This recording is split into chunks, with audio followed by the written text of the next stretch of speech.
Alrighty, hey guys, how's it going? Hope you're all doing well. Happy Monday.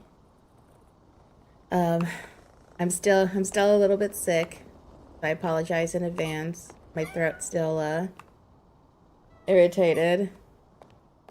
I, on the other But hand, I'm probably on the threshold of getting sick, but I'm not quite there yet.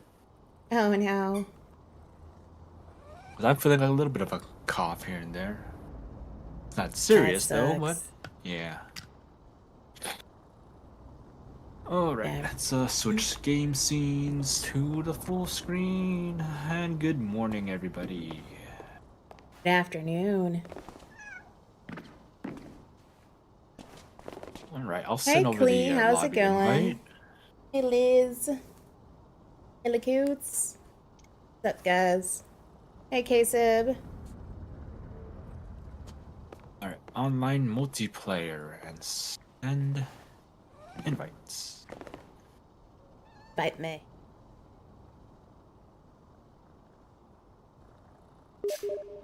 I got the beep. I heard the beep. The game. This game has like music in it, so let me continue my lo-fi gaming lo-fi. Yeah, one of the few games that has no music almost anywhere. Actually, let me turn the camera back on this scene so you guys can watch Renoa messing around until she decides to settle down for a nap. Yeah, she is hyper. I did a like before lunch. I took her out of the crate and let her run around for a while. She got to be free for like an hour and a half, running around, cooking and stuff. But she still has energy somehow, and I don't know how. She is a hyper today, so I'm Alrighty. hoping those wolf genes activating. Oh yeah, right. I'm sure she'll settle Well, down in a little bit though. I don't think she's running around tearing up the place though, so that's probably a good thing. Nah. Well, right now she's in her crate. Alright. We got the stone circle job. All right. Sounds like a plan. By the way, let me know if the music's too loud.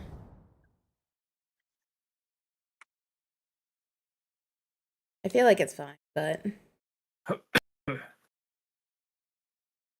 This one looks simple enough. music level good. Okay, cool. Yep. Hey, look. Alright. Kitty What are joined the us. controls again? Hey, Kitty. Kitties. Where's the other two? Oh, here's the other one. No, the Bubbles. other one's like all the way out here. Oh, Squeak. yeah. Past the car. There he is. All right. We have pet all the kitties. Now it's time to get to work. And to scrub the suds.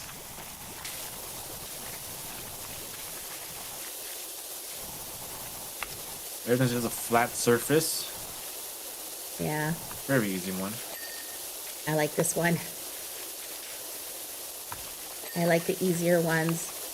What? No achievement for cat petting? But there is an achievement for cat petting, but you have to do it at the It's a home base, right? the home base. Yeah. God, I am floating in the air right now. Are you floating there? Oh, Wait, no, I'm good. yeah, look, I you were thought I just standing was. still for me, and then when you jump, you jump. For a second, it looked like I was higher than normal. I was confused. Don't mind me. The game definitely still has a some multiplayer bugs. Mm-hmm.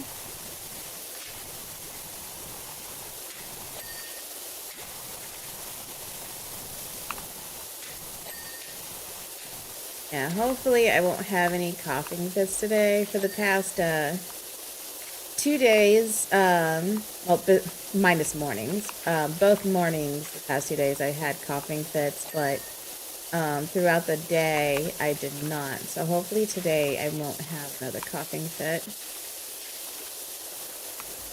I Hopefully. haven't needed cough drops in a while, but you know. I have it here. It's ready to go, just in case. It's always good to be ready. I'm just tired of having this head cold. Like, it's not even a head cold, it's just my throat. Yeah, I feel like my throat has a little bit of soreness and I just cough a little bit, but it's nothing too major. But to know that you know it's there. Yeah, I've been having coughing fits. Like, I have a little phlegm, so, like, I am kind of sick, but it's, like, very little. Yeah, I think that's how I actually feel. So that's why I'm saying I have, like, a head cold or something. Yeah, I feel a little sleepy myself. I did take some, like, cold medicine last night. I'm still feeling the effects of it. I don't have any Now we're gonna get like a big cold Christmas medicine. storm over here. Ooh, lovely. We're supposed to have nice weather over here this week. It's like now Let's that see. Yeah, so our weather, like today is 53, tomorrow's gonna be 62, then 68, then 73, then 71. I'm like, what kind of winter are we having right now? sounds like my kind of weather. Yeah. It's like we're back in fall. That's how I've been feeling in my place the whole year.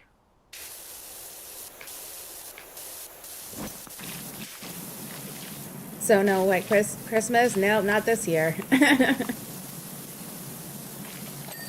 Gonna be nice and warm and sunny. And we get a big old storm that may cause problems. Oh no, that sucks.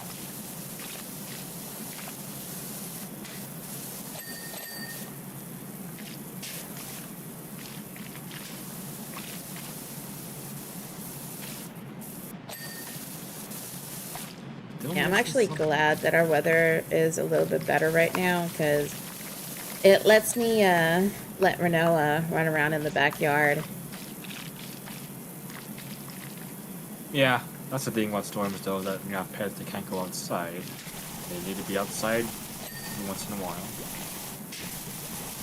Well, it's just easier, so this way, I don't have to worry about her as much about going to the bathroom inside.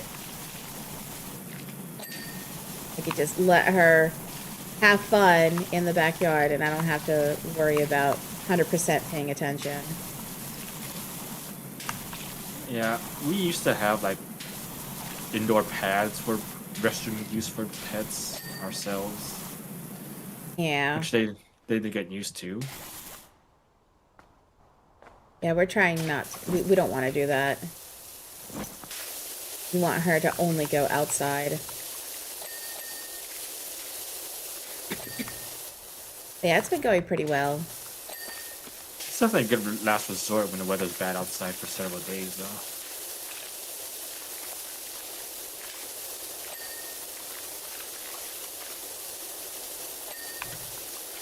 Oh.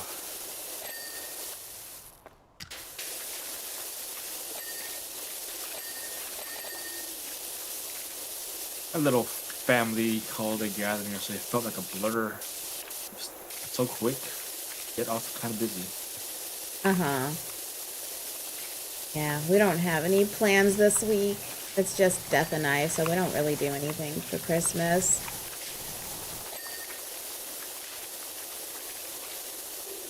However, next week I will not be streaming on New Year's Eve. Because for New Year's Eve, we generally get together with some neighbors to have some drinks and hang out. Nice.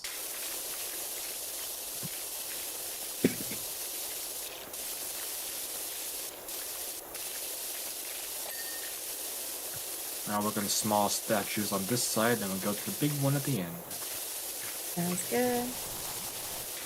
Being on the circle.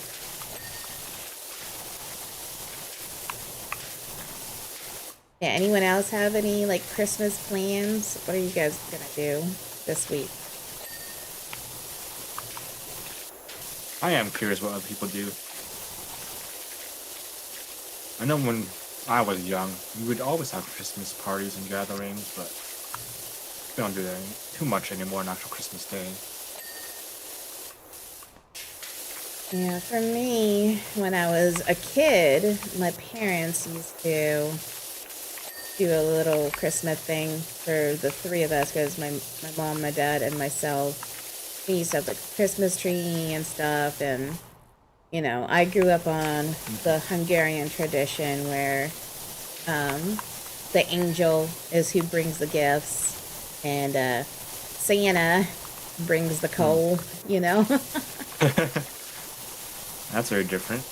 Yeah, that's pretty standard in certain parts of Europe. I think multiple European cultures have that story. That's the first I've heard of it myself. Yeah. But yeah, the angel brings the gifts and then Santa Claus brings the coal.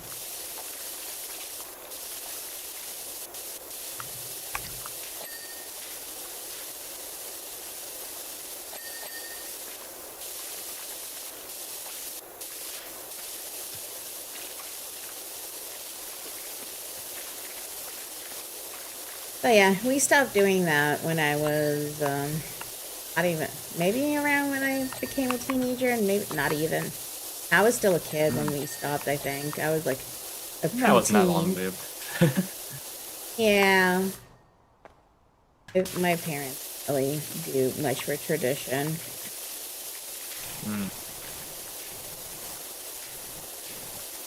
We just won't do traditional American style things. We used to do Secret Santas and White Elephants, but I think we kind of just stopped doing that in the past few years. Now just buy gifts for the kids, if anything.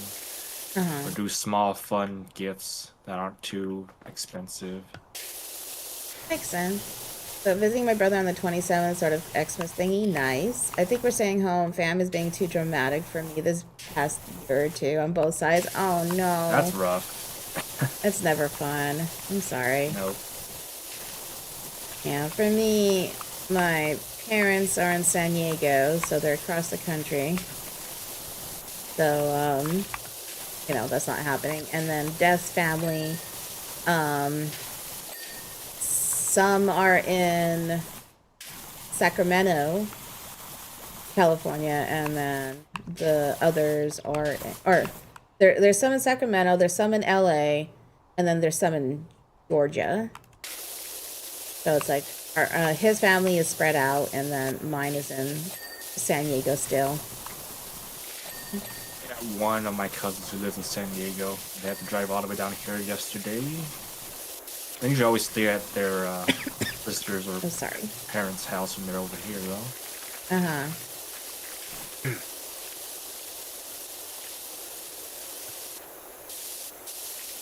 Yeah, and I also have one of my cousins who lives up in Seattle nowadays, and they have to do an 18-minute drive.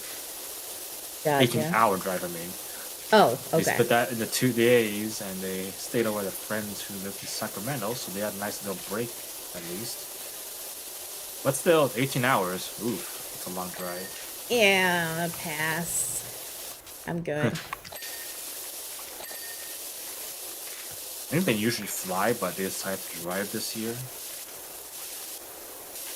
Don't blame them. Flying sucks right now. Yeah. From what I've heard.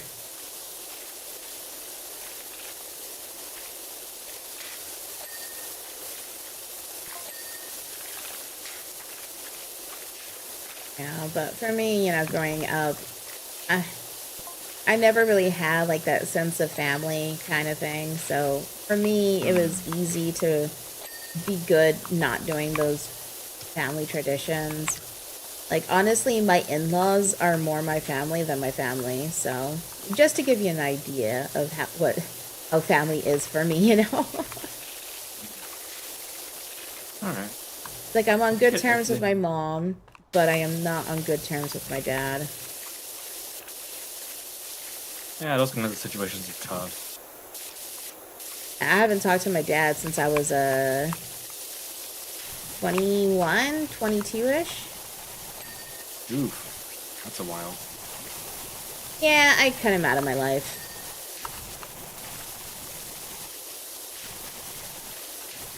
But I still talk to my mom pretty often, and she likes to come out here to visit.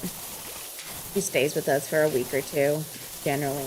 Pre-COVID, that is. Since COVID, she hasn't been out here, but I think she's planning on coming out here next year. She normally comes out here for Halloween because she enjoys how festive we get over here for Halloween. Yeah, when you described it a while ago, it sounded pretty nice. Yeah, we have a lot of fun.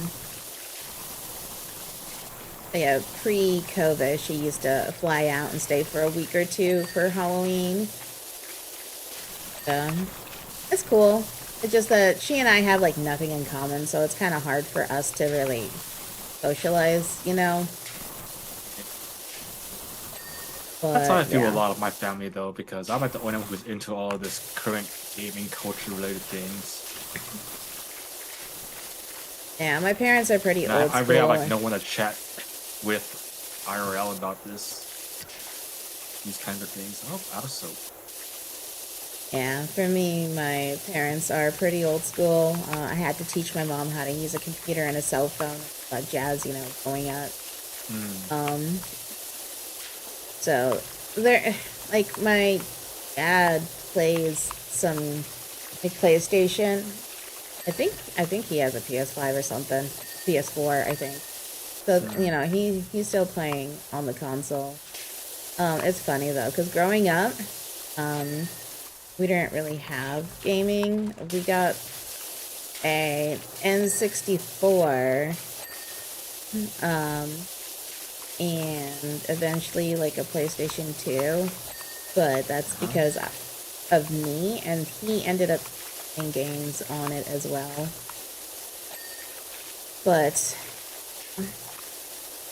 It's so interesting they engage in it. Some people just never do. yeah, well, I didn't like being around him, so not like we might have had gaming kind of in common, but I wouldn't say it was in common.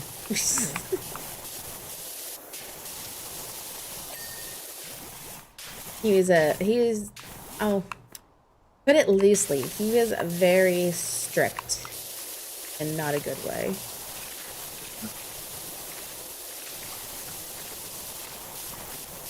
Not a healthy, strict kind of way. Which is never a good way. No.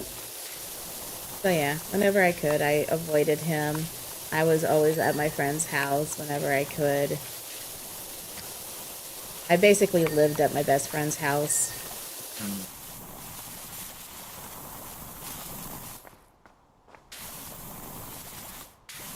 Alright. We're almost done already. Yep.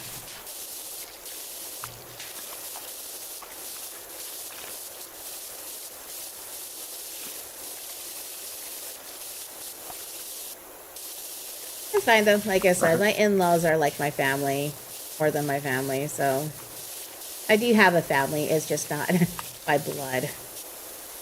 Yeah, per se. It's still nice to have some kind of a family-ish thing going on somewhere. Yeah, my in-laws are great. A lot of people always end up finding a found family between friends and all that stuff, and that's how they enjoy their life. So that's always good. Oh yeah. Likewise. Hey, Big Cav, how's it going? Hey, Vika, how are you today? I probably say it wrong. I'm guessing it's Vikath, right? I don't know why I say Vikath. I'd say it that way too, but like I'm you sorry. Know how you want to I pronounce should... it. Yeah. Is it Vi as in I?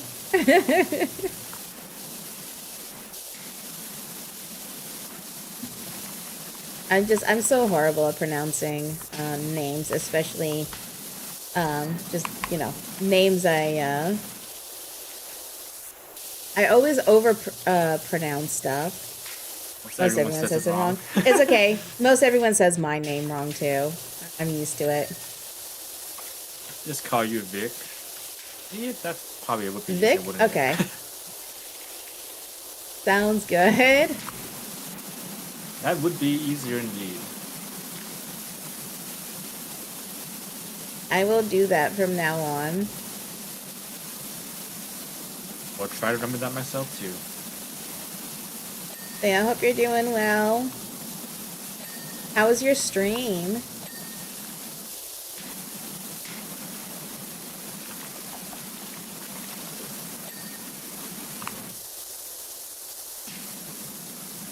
A little speck somewhere here in the middle. Alright, so we've got a few pillars missing stuff.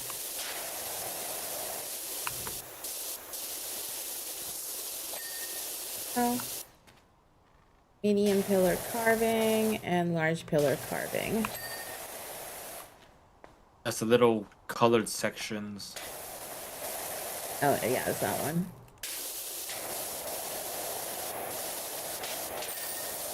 Yay, we Little did it. pixels of black that you can't really see. Pretty much. Whew. It was good. Finished the game on Nightmare, then did some multiplayer deathmatch afterwards. Nice. Well, we were just Yeah, streaming I earlier, was... Nick. Continue to the rock climbing park. Oh, there's a lot of verticality here. Oh, yeah, that one was not fun. I did that one. Solo sucks. Oh yeah. I Any extremely will... large structure solo would be a pain in the butt. Yeah. I do recommend starting from the very top, because if I remember correctly, there was an achievement for it. I accidentally From got it top because I to started... bottom. Yeah. That If kind of. you have to go clean that pterodactyl first. Oh man, we gotta put a lot of ladders to get up there. Luckily, you do not. I found this when I was halfway done with it. Oh, the Yeah. So you could go up that way. yay, the swing is back, I didn't. and we can use Yeah, it I didn't properly. notice it until I was like halfway done with the top. I was like, oh my god. I made it so Well, we much still harder need a for ladder, don't myself. we? Oh, we will, but oops, I didn't mean to pick. I want to get on it. Yeah, we need to clean the pterodactyl first.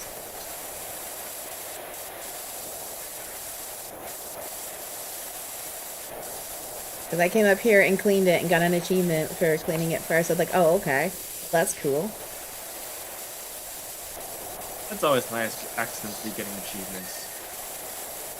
Yeah.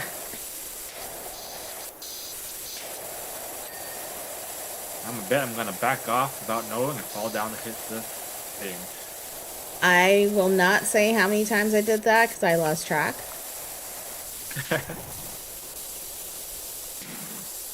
It fell a lot.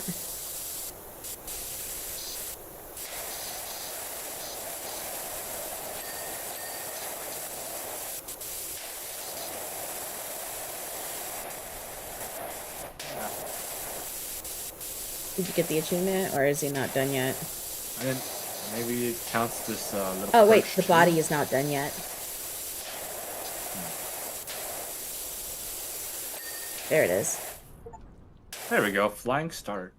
All right, cool. All right, you have fun with the top. Oh, the swing grabbed me somehow. That's funny. This thing's like registration of where you go is very weird. It is. It really is.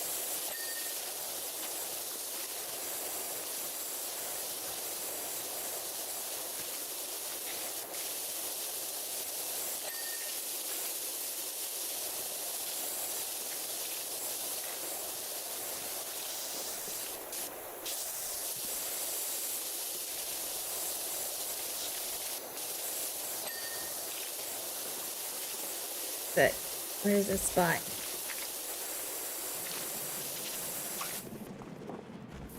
Oh, right here. Cool.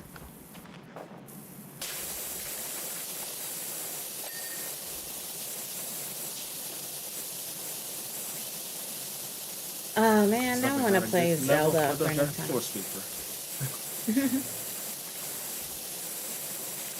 I find it cool that some of these old N64 games have like re-engineered PC ports. I want to try to find one of those Yeah. Zelda ones that people have been doing. That sounds pretty cool. I really wish they would remaster or remake Ocarina of Time. That would be cool.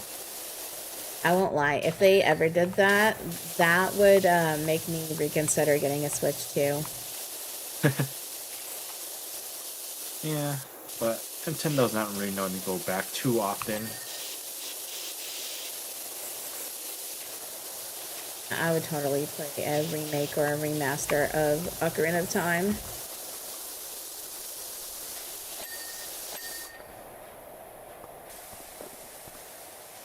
Well, I don't, honestly, I don't think I would buy a Switch 2 if it was a remaster. But if it's a Like remake, a full remake yeah. instead. Yeah. If they made a remake, hands down, I would probably get myself a Switch 2. And then start getting a couple games here and there again. But honestly, overall, I'm kind of done with consoles. I'm not really happy with the direction they've been going lately, so I sold all my consoles.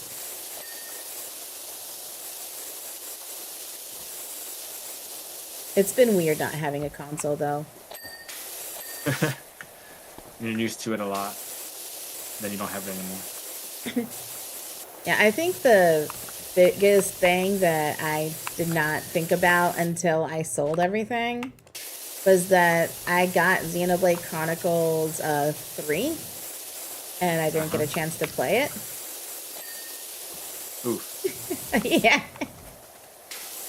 After the fact, I was like, oh yeah, I did get Xenoblade Chronicles 3. Oh yeah, it's a Switch game.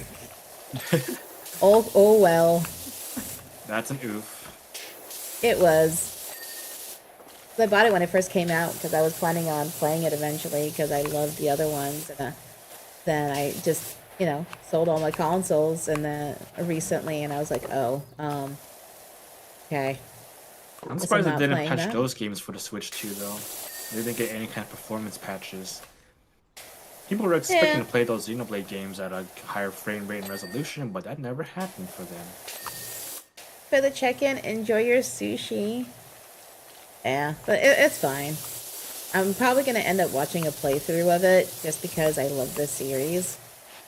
Because that's my plan now is any game that I really wanted to play on console that's not coming out on PC, I'm just going to watch a playthrough of it just so I can still experience it.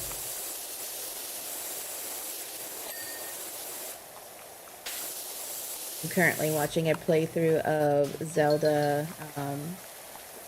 Tears of the Kingdom because when I tried to play that game, I couldn't actually play through it. Oh, I have a delivery coming after 2 p.m. Okay. It's next hour. It's I gotta grab my after laundry out of 2, the dryer. so Oh, sometime after.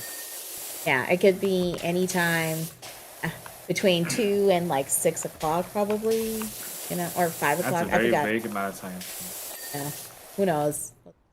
Zelda the Builder game, exactly. That's why I couldn't play it. Like, I wanted to play it, but I did not like the fact that building was forced on me to progress and collect things and do stuff. And, like in the temples, you have to do it, or the dungeons, whatever they call them.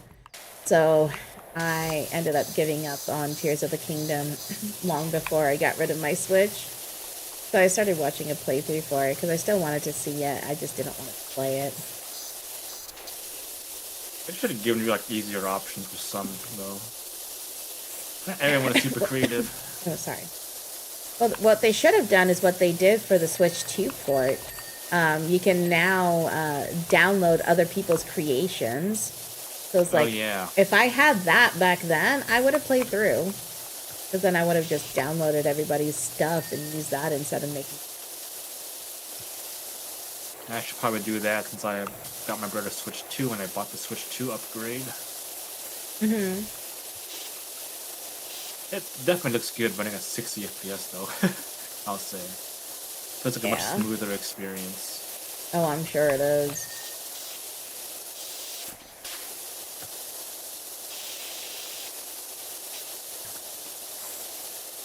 Yeah, but honestly, I am kind of glad I'm watching a playthrough of it instead of playing it, because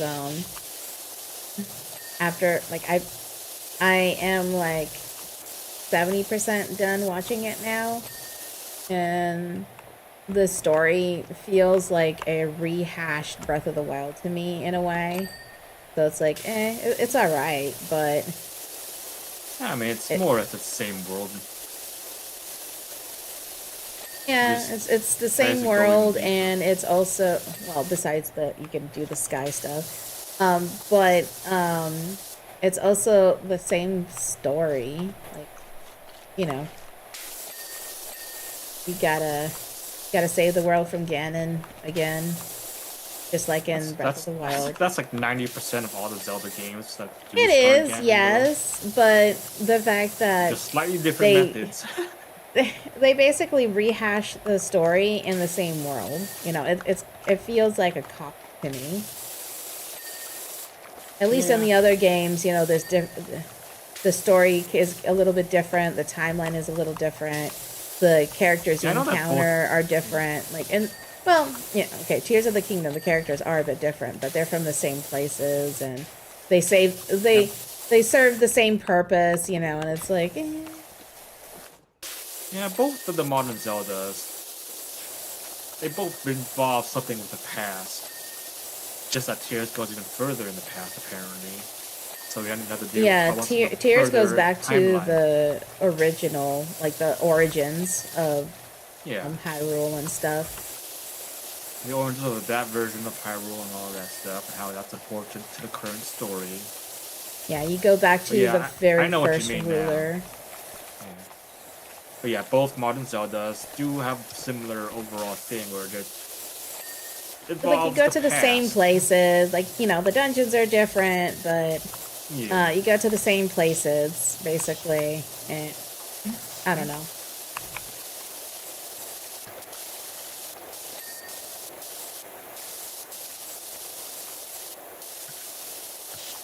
Not as invested in Tears of the Kingdom story like I was Breath of the Wild. I think Breath of the Wild was pretty good. But Tears of the Kingdom just kind of feels like a copy and paste in a way.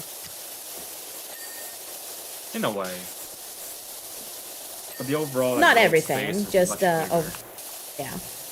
Of course, I'm not saying everything was copy pasted, but just overall, kind of feels similar. Hey, gamer, how's it going? I think that what's shocking is it took them much longer to make the game. Yeah, there's a lot more Like they to could've- it, especially because of the, you know, the sky stuff. the sky and the underground, they tripled the world space pretty much. But in Breath of the Wild, I think the underground was already there, right? I don't think it actually was. I don't remember. No, I don't there know. was no underground world. Okay, then yeah, both above, like in the sky and underground, then, because I couldn't remember. Yeah. It's been too long. I played Breath of the Wild when it first came out, Same. so I don't remember if there was an underground. Yeah, vertical exploration was kind of the thing with Tears of the Kingdom, I believe. So higher and lower, Yeah. along with the huge overworld they created. Hope you're having a good Monday, gamer. Hello, gamer nature. I'm doing alright. I'm still a little bit sick. Like, my throat is still irritated, so I've been kind of taking it easy. That's why I'm talking a little bit more quiet. I don't have a lot of energy behind my voice right now. I need to make sure I don't miss any of these little holds, like the footholds. Yeah, they're annoying to The pan. find if you miss them. Yeah. Gonna double check the footholds while I'm still on it.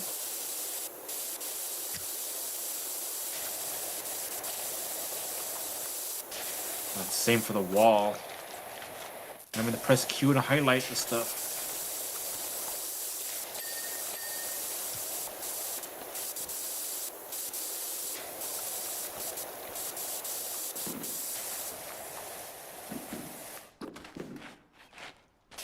here.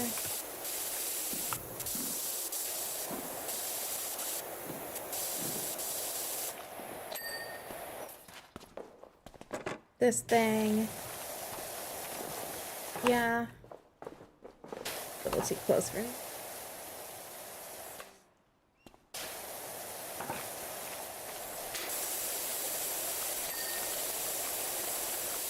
I just got tired. Playing Breath of the Wild was so much fun, but I didn't think something in the same kind of world to play at the time, so I never played Tears. Yeah. Yeah, I tried.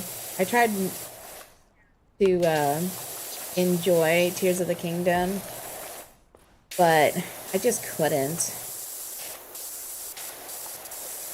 I put like 10 hours into the game before I called it quits.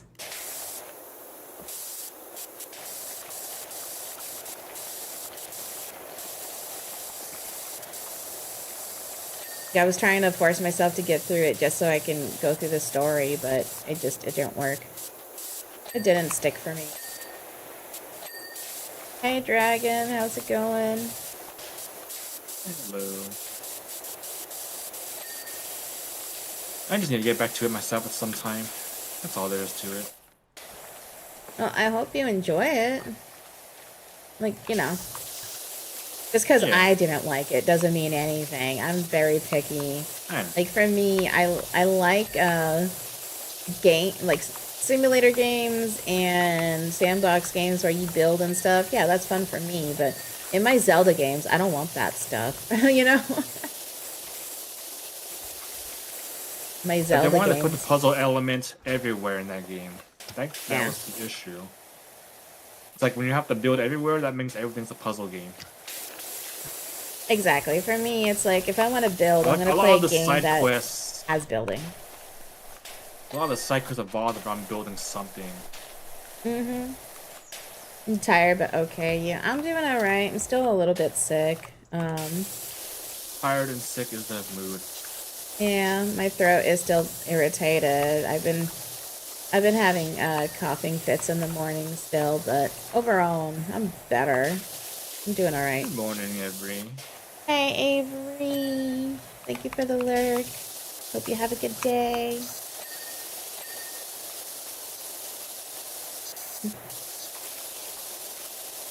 Yeah, I'm still over here coughing a bit, but luckily I haven't had a coughing fit, you know, minus the morning coughing fits, because when I wake up I am congested and I end up coughing a ton when I wake up now, but besides that, I've been doing all right. Just taking it easy.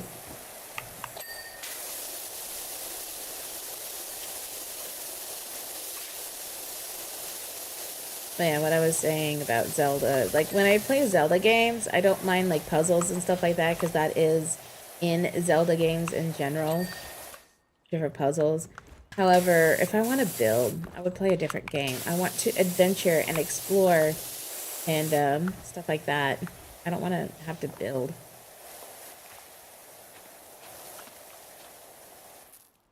Hey, Insane, how's it going? Hi, Insane. Yeah, bring out the circular tool. All these flat surfaces are just asking for it.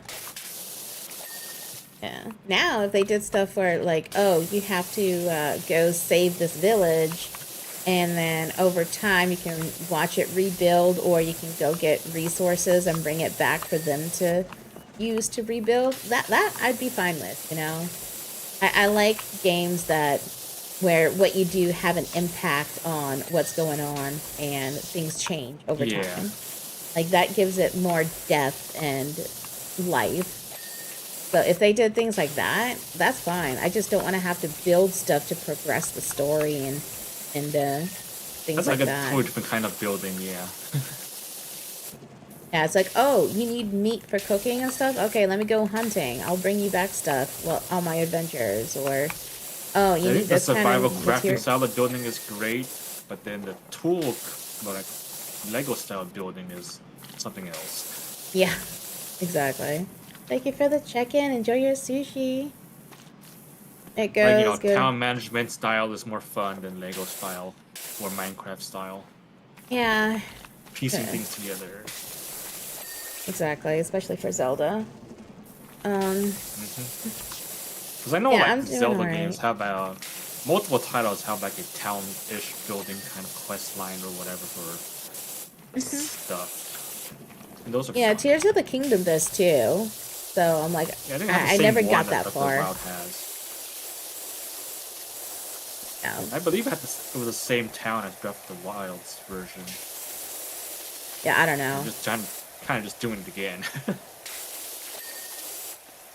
I just know Tears of the Kingdom has one because I saw it in the playthrough I'm watching.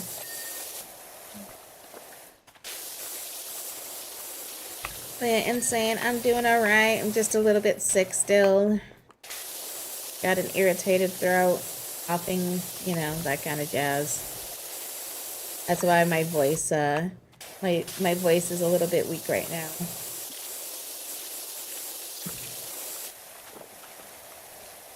But besides that, I'm doing alright.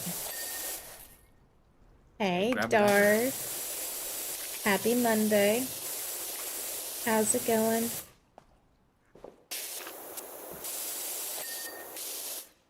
Yeah, same. It's been almost a week, unfortunately. It is a lot better than it was before.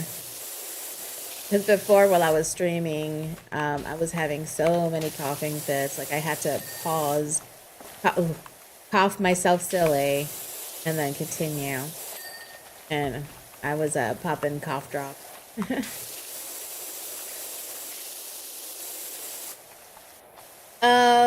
So my name is Maeka.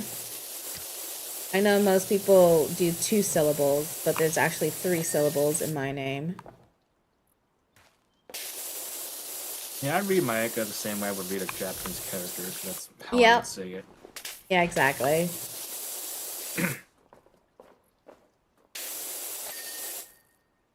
Just got back from the eye doctor. Last eye injection before eye surgery next month. Oh, good luck with that. Hope everything goes well.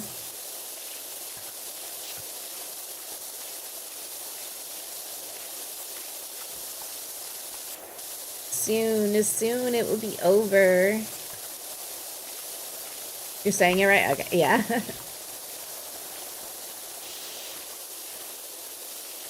Oh yeah, I don't mind either way. Like I know the way I pronounce it isn't the norm for my name, so it's like, I understand people pronouncing it, Maeka or Micah.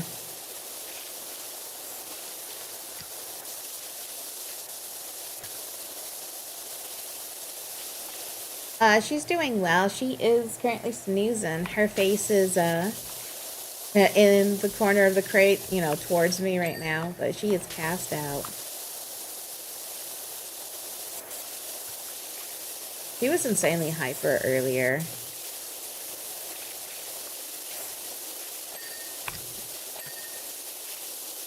Like, I let her out of her crate after a nap around 11:30, and then from 11:30 until 12:55, she was hyper, running around the whole time.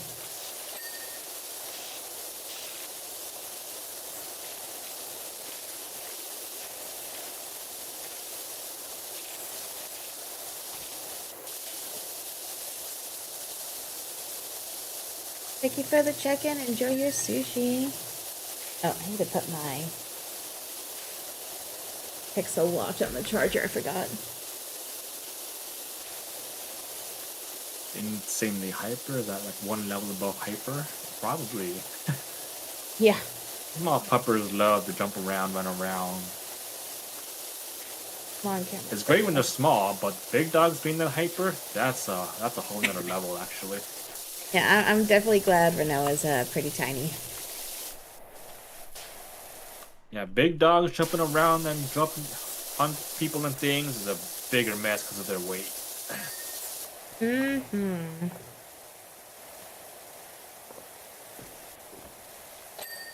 Yeah, she is definitely a lot easier to deal with.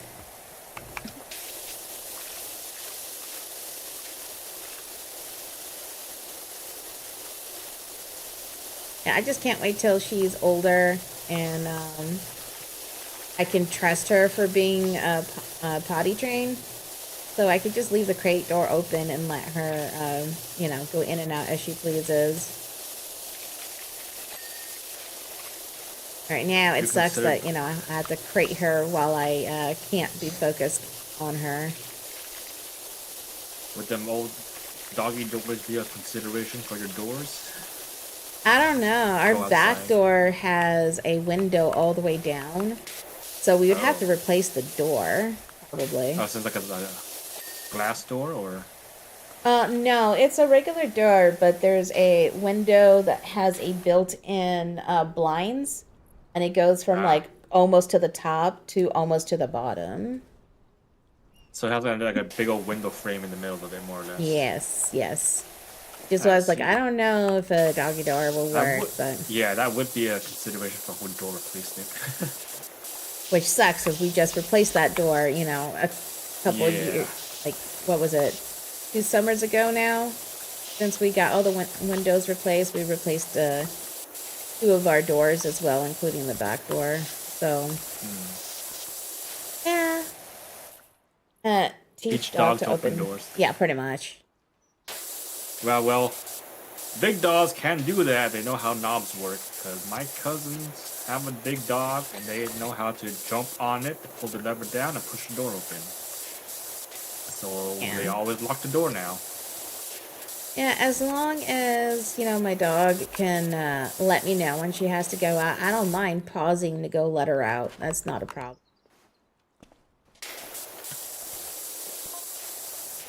It's just right now it's a little bit inconsistent on how she lets me know she has to go to the bathroom.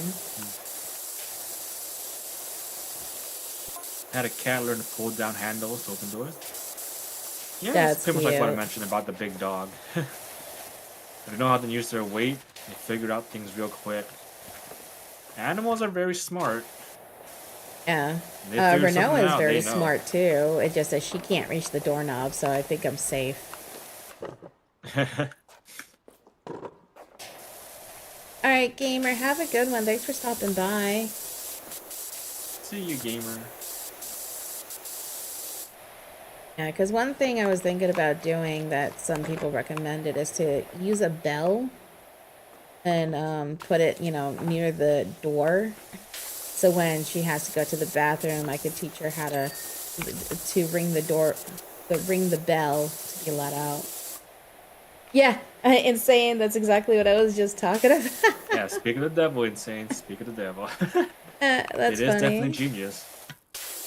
Yeah, but that's what someone recommended, or multiple people recommended, and I thought about it, but my problem is, you know, normally we hang out upstairs, which means I need her to learn how to ring the door by the stairs, and if we're downstairs, then I need her to learn how to ring the door by the door, or ring the bell by the door. You know, it's like I would have multiple bells, and I don't know how well that's gonna work.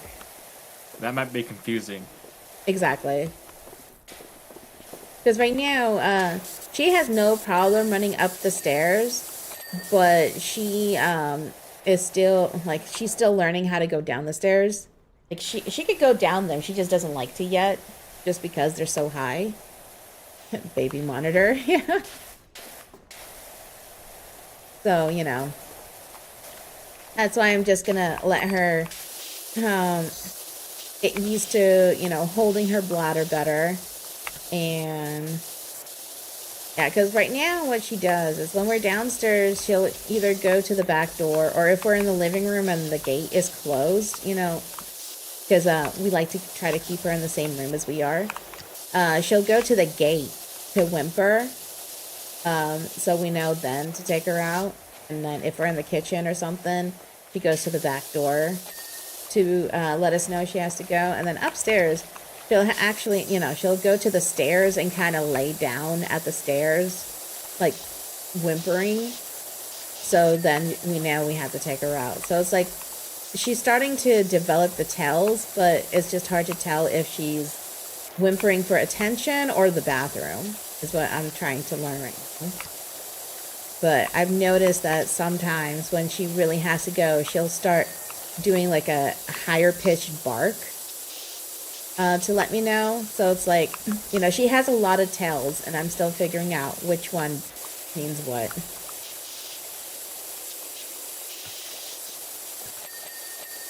So yeah, definitely a work in progress. Once I'm more comfortable in knowing when she has to go out, then I'll let her be more free. Like, you know, what I normally do is like in the mornings when I come up here and I'm working on my gotchas, I let her run around as long as she just went to the bathroom. So it's like I've been becoming more and more lenient of her not being in the crate while I'm working on stuff, as long as it's stuff I can interrupt, you know, easily. So she's gotten more freedom since she hasn't had accidents in a bit. And whenever she has an accident, I cut back a little bit. So it's like I've been kind of playing it by ear.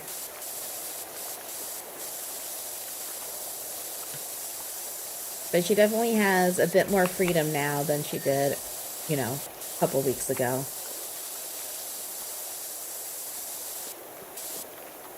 But while I'm streaming, no, I can't have her distracting me, because I would not be sitting here playing much if I let her crate open and she was running around and I have to make sure I take her out before she tries to, you know, go somewhere.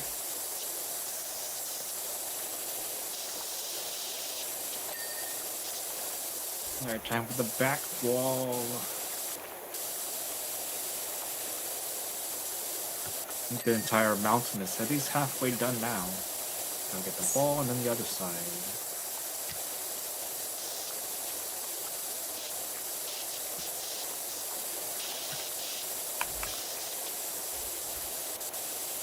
I am proud of her though. Yesterday we ended up taking her to the lake. Like we put her in a backpack that's, you know, meant for dog carrying. And we walked around the lake for a little bit, and then on her way home, she started to cry.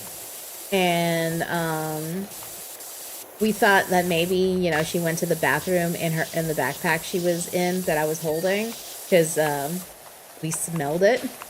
But when we got home, we found out she just farted, and that she ran to the backyard. Like after we got home, we were in the garage, and I took her out of the backpack and put her in the backyard. She ran around the corner to use the bathroom. So she's definitely getting better at holding, you know, her bladder and stuff.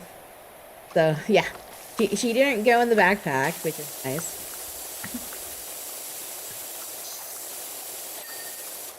You didn't take her out of the backpack at all? No, she's not fully vaccinated, so we don't want her touching anything yet. Once she's fully vaccinated, though, yeah, we're gonna be, the backpack is gonna be the backup, you know, if she gets tired. Just like the transport, the holder. Yeah, mostly if she gets tired of walking around, we'll put her in it. Yeah. My brother's little dog is kind of like that, but their dog is lazy, doesn't walk too much. Jen just end up sitting still, so then they just put her in the bag and walk around. You call her little pooter? No. Yeah, but she was whining a lot when I smelled it, so I really thought she did go to the bathroom. Because after I started smelling it, she actually chilled out and just laid down looking defeated. I was like, oh no. Like, she looked so defeated after whining for a bit. But yeah, she actually did not go. She just passed some gas and then chilled out, you know?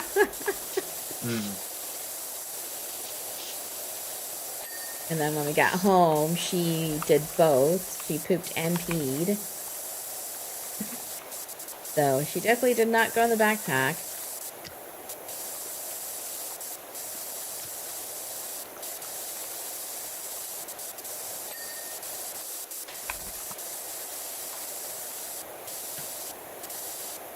And she's also getting better at not going in the house.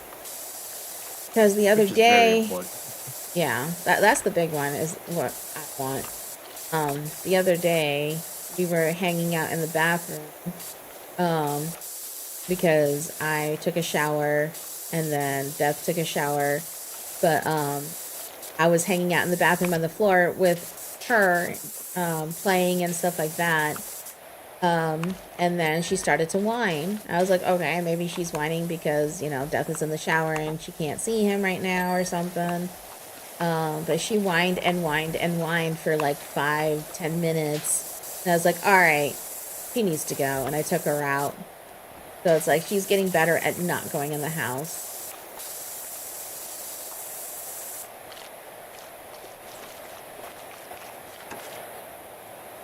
Have you noticed anything like a good time period between like X number of hours when they want to go out?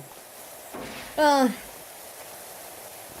normally it's like every couple hours, but in the morning it's like she goes out after we get out of bed, you know. Then after that, you know, she goes again like half an hour later-ish. Because, you know, long night, and also because he eats and drinks and stuff. He's just a brat trust. Yeah, right? You know, it's just hard to tell sometimes if she's whining for attention or if she's whining because she has to go. That's the hard part right now.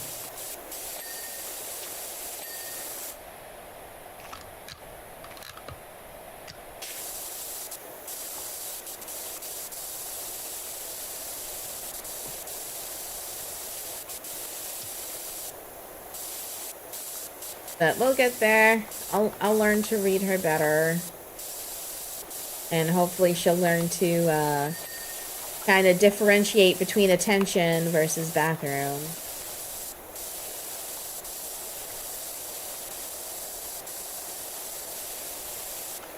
Because, of course, you know, I can see the tells when he's sniffing around vigorously, or if she's, you know, sniffing and moving around vigorously or whatever, then I know she's got to go. But if she's just sitting there whining, it's kind of hard to tell if she wants attention or if she needs to go to the bathroom.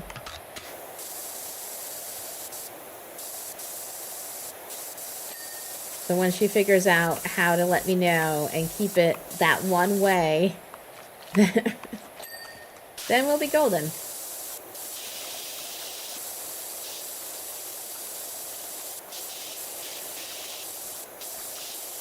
But I've noticed that one way she does like to let me know when she really has to go is her bark.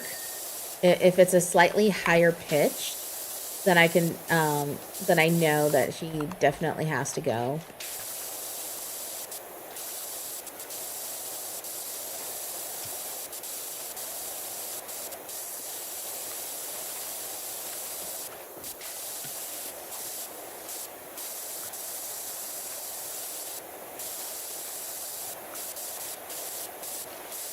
So yeah, I'm definitely looking forward to when she is fully potty trained and I can trust her to be in the house without worrying her going to the bathroom. And I'm looking forward to once her adult teeth grow in, because once her adult teeth are in, she won't be nipping nearly as much.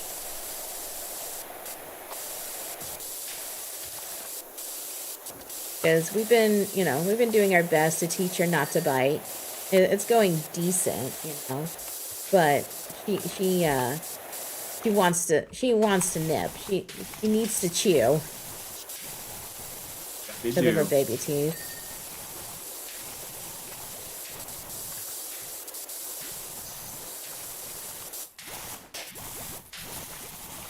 So once her adult teeth are in, she won't feel the need to have to nip as much.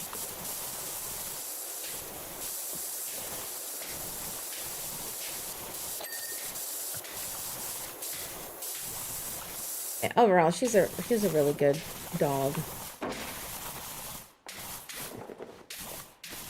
It's been pretty easy to train.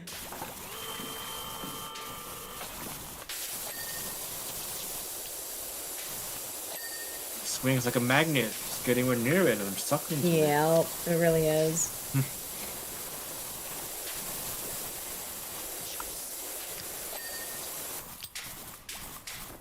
Yeah, but I definitely can't wait until she is fully vaccinated as well, because I really miss going on walks and I want to take her with me. I've been doing some leash training with her in the backyard now because she just has one more parvo shot, and then, or well, her next shot is going to be her rabies shot in a couple weeks, and then after that, it's going to be her last parvo shot. So 2 weeks after that, I'll finally be able to let her walk around away from the house. So I can't wait for that. I'm going to be doing a lot of walks to catch up the couple months of no walking.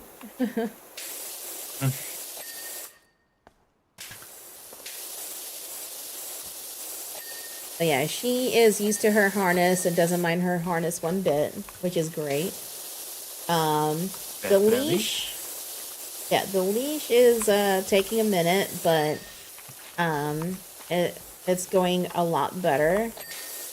The past 2 days, because I just started leash training, the past 2 days, I've been motivating her with treats to walk with me while she's, you know, leashed, and it's been going decent. It'll definitely get better.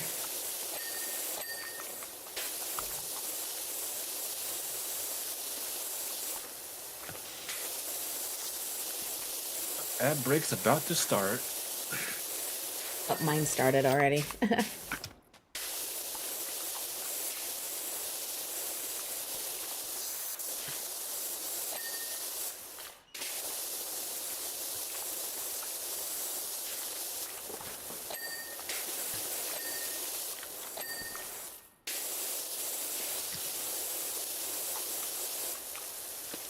Oh man, I am so exhausted. I hate being sick. Oh yeah. My brother's been sick the entire weekend since Thursday, and he's missing another day of work today too. That sucks. That sucks. Yeah. It just sucks because, you know, as a streamer, I need my throat. Yeah. So it's been rough.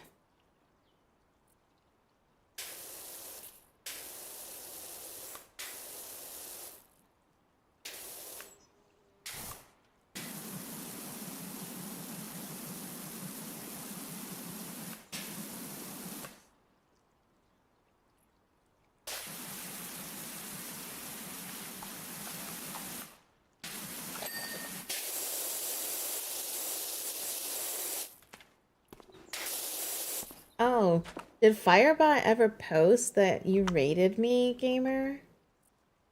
I didn't see it.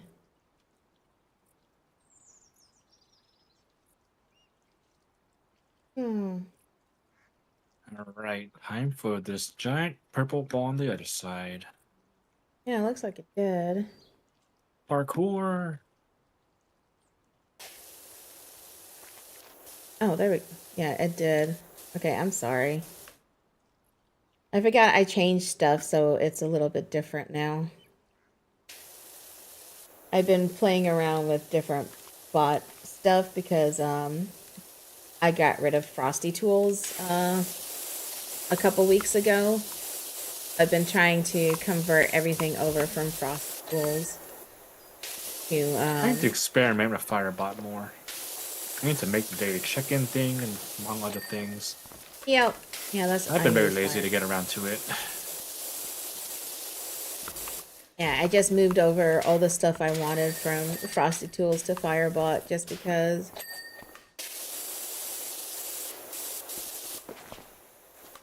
There's a lot of streaming tools I should try and learn, but I'm just too dang lazy.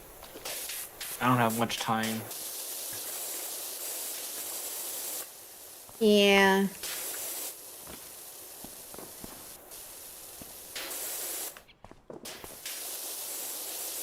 My problem is I always forget.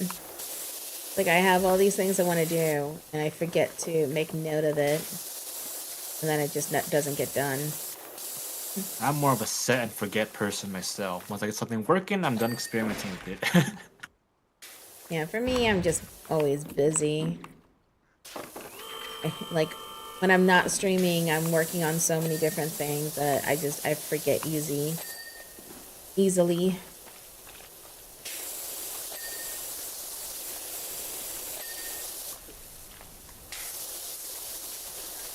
Like, I have so many projects going on, so many things I'm working on, and, you know, different communities that I run or manage, and different communities that I need to be present in. And I also, you know, work on stuff for developers, you know, companies and stuff. I get like so many emails a day that I have to go through. Oh, Like, man. I am so, like, there's just so much going on for me right now.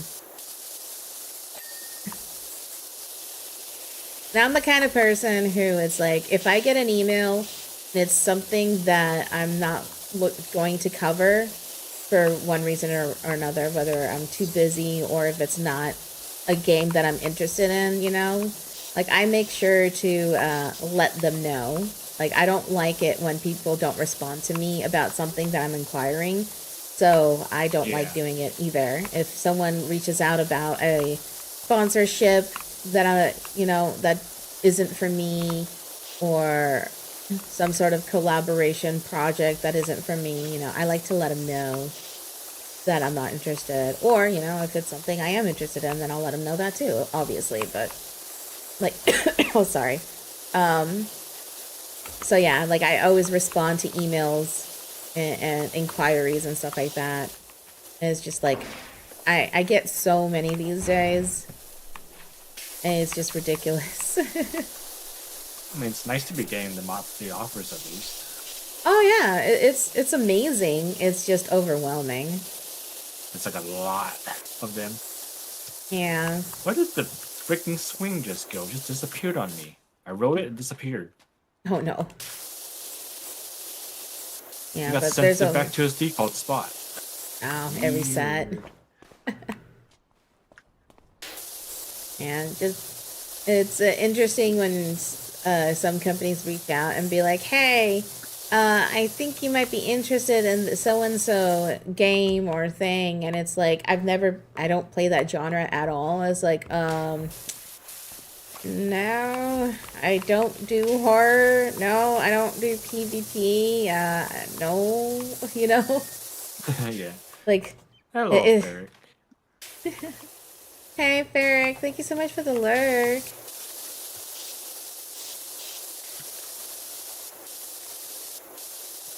Like, sometimes I kind of wish that companies would do a little more research on the content creator they're reaching out to make sure that it's a fit. Because I can't count how many the recent content. Yeah, it's like I can't count how many times I get inquiries about things that I've never covered, or, you know, I covered like 10 years ago kind of thing, and only once. And it's like, I'm a cozy chill streamer that sometimes does RPGs and gachas. I do not do horror. I don't do PvP. I did Exoborn once, you know, the extraction shooter. That was kind of cool for a minute. But I only did that like once. That's like, you know.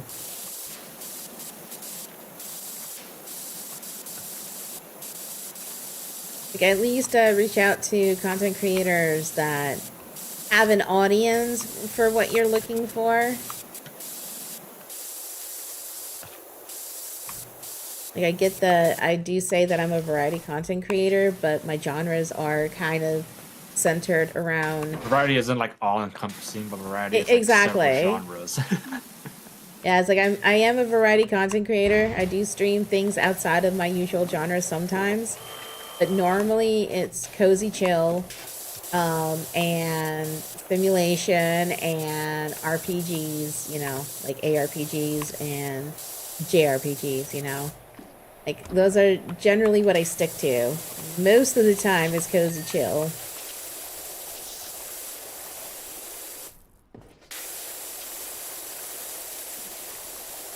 I've been snatched up tons of roguelikes lately of all Mm-hmm. types, and I just gotta stream more of those. They will last forever. Yeah. You know, for me, whenever I get someone reaching out to me and it's, you know, not quite the, you know, like if I mostly stream chill and cozy. If it's not chill and cozy, there's a good chance, depending on what the game is, that if it is something I'm interested in, I will let them know that I'll make a first look video for it, but not stream it just because it's outside of, you know, the content I normally stream. But like on YouTube, I have first looks for a lot of different things that I don't generally play. Oh.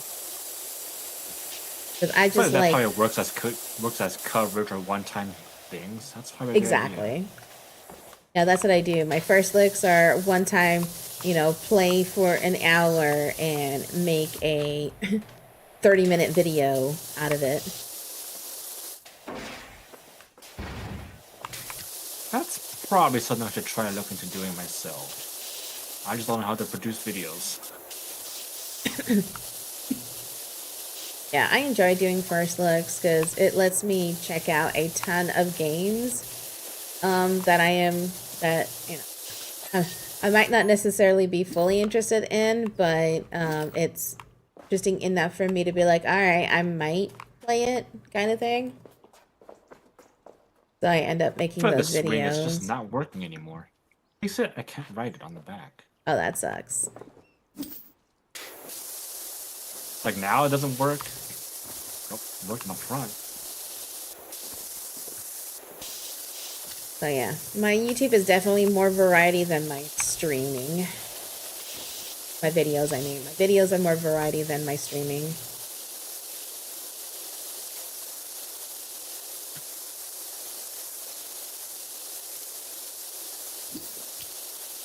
There we go. Now it's working. I feel like the swing should be like a press to use thing and not walk up to it. Yeah, that would be Triggers and nice. triggers. It's so inconsistent to use. I agree.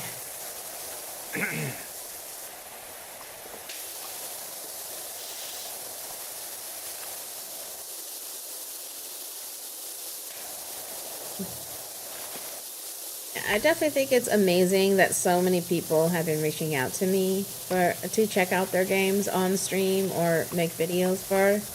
Yeah, I think it's amazing that so many reach out to me. It's just that, you know, It's really cool. I'm trying to get better at saying no to ones that I'm not interested in, or, you know, that don't really fit my Yeah. genre. I You love have to make games. sure I to love checking out games, but I have too many out. yeah, it definitely makes sense to check out what will interest you the most. Yeah.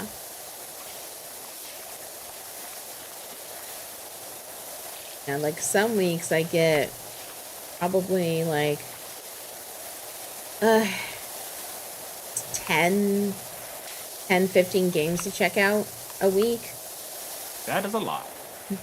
Yeah, so you know, I definitely have gotten better at being pickier and saying no.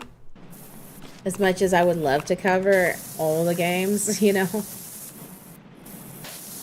it's just not realistic. Yeah. I don't have enough hours in the day to check everything out. No one does.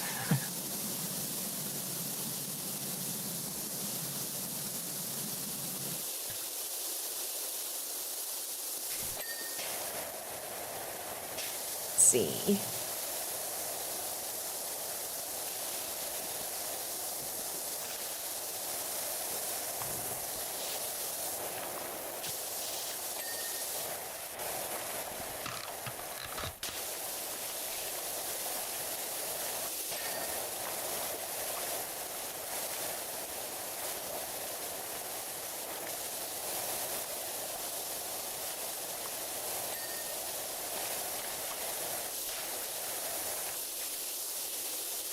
Actually, really I want should to find a start way from to this knock door. out more of my backlog while streaming or making videos. Just gotta find a way to be consistent about it. Yeah, videos is a great way to knock out your backlog. Because with the video, it's a lot less stressful, you know. Like I always feel bad if I'm streaming and then I'm just like, you know what, I'm not really interested in this. I'm switching games, you know. Like I feel bad doing that on streaming. Yeah. But making videos is like, all right, I'm 15 minutes in. This is not interesting. All right, scrap this idea. Next, you know. Or, Yeah. oh, I'm making a 20-minute video, and then that's fine. That's going to be my first look of it, you know? I should definitely do that a lot more, especially when I buy like indie games in the cheap or whatever. I want to try them out, but I don't play more than an hour or two. Yeah. I Yeah, should that's definitely why I record my. love making videos. Yeah, their first look idea is probably something I should be doing because I try so many games but never go back to them after one time. Exactly. And it's like, I check out so many games for my first look videos, and it's great because I love checking out so many different things. And then if it's not interesting enough, then I uninstall it after I'm done with the video. If it's interesting, I keep it installed or make note that I want to play this at some point, you know. Add it to my rank 1 page so I can be like, all right, this is now in my backlog. You can dedicate more attention because you can break it up. Yeah, exactly. So making first look videos, I think is a great idea. It lets you check out your backlog and see what you're interested in and not interested in as well.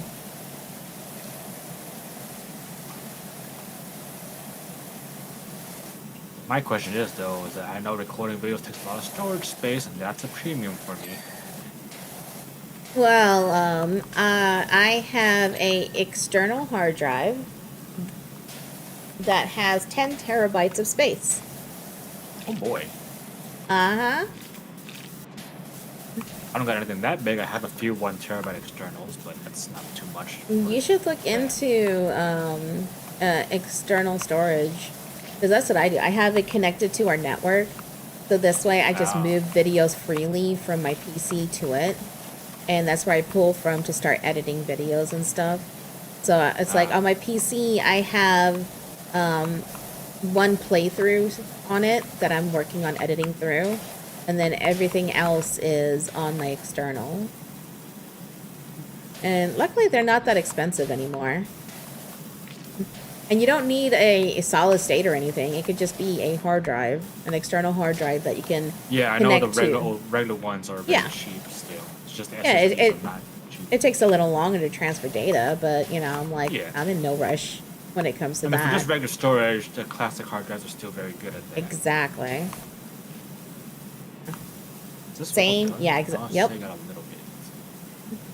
Yeah, but that's what I recommend doing. Still?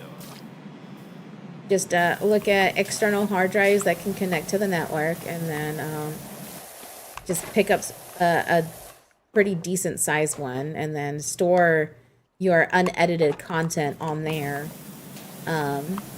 until you're ready to edit it. Then move it to your PC and edit it.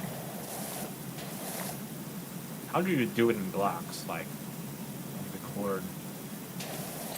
Like, how do you organize all your recorded videos? Like, 1 hour different folders. Like I have like, hold on, let me open my. So, in my video section, I have a done section, which is my edited stuff that I need to upload. That's where I save to. I have my undone section. And then in the undone section, I have folders for each of my playthroughs, or I have a first look. I have it different folders for like, oh, this one's on PC versus PS5 versus Switch, you know. Like I just organize it by a lot of folders. All right, a lot of subfolders. Yeah, so in the undone section, it has the platform, and then in the platforms I have it broken down by the game or the style. Like all my first look videos are in one section, but my playthroughs are in their own dedicated game folder. I have a ton of folders. It's how I can stay organized.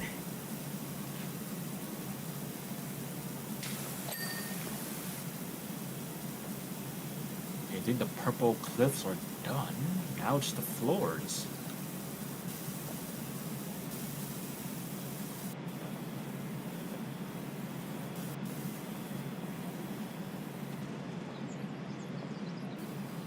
I'm gonna take a small little break here and kind of take my laundry out of the washer or dryer. Be right back. Okay. Hello, Mr. Dino. I need to clean the floor by you. I hope you don't mind.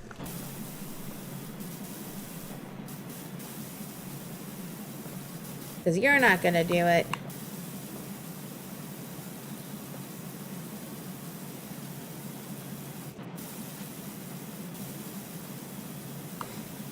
Yeah, it's like my problem is, though, with all this space that I have, I record a lot, and then I end up not editing videos for a while, so I have a ton of stuff I need to edit right now, fortunately.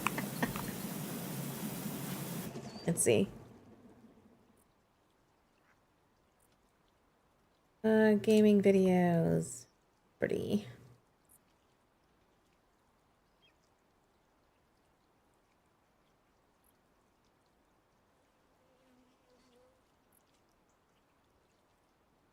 It's gonna take it a while to see how much I have in that folder. Yeah, I currently have 614 gigabytes of unedited recordings. That's how behind I am right now.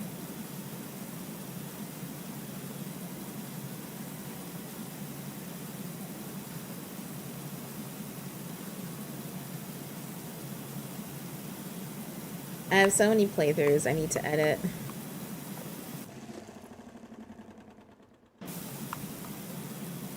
I'm gonna take a guess on how much I have. I'm gonna guess it's more than me. Since you mentioned it, I'm guessing it's more than me. Oh, and I did not include in that, the current one that I'm editing is not included, which is the Horizon Forbidden West, because that one's sitting on my computer right now. 9 terabytes, yeah. Yeah, that's my problem. I record a lot, and then when I'm streaming, I also download a lot of those VODs to edit for certain things, and they just kind of pile up.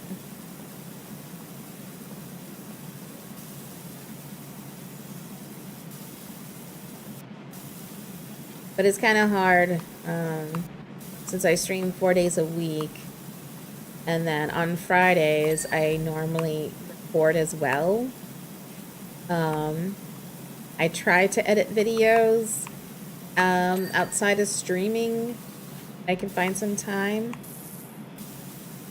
but that's just hard, especially right now, having, you know, the puppy. Right back. Welcome back. So that's been my issue, is finding the time to edit, because, you know, I stream 4 days a week. Fridays, I end up recording guides if I can find, like, if I can find time. I record guides on Fridays. And then during the week before I start streaming, if I have time, I try to edit some videos.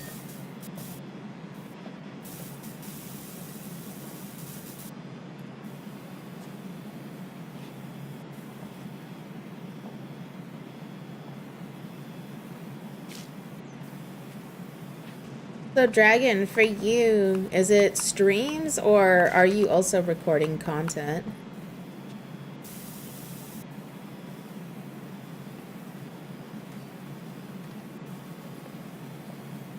All streams? Okay. So so you said you have 9 terabytes. Is that just VODs that you are keeping, or are you actually going to go through and edit them?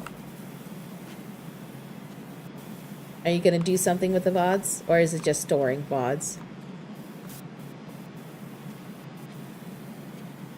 Because I only download the VODs that I plan on editing. Okay. So it is with the intent to edit. All right.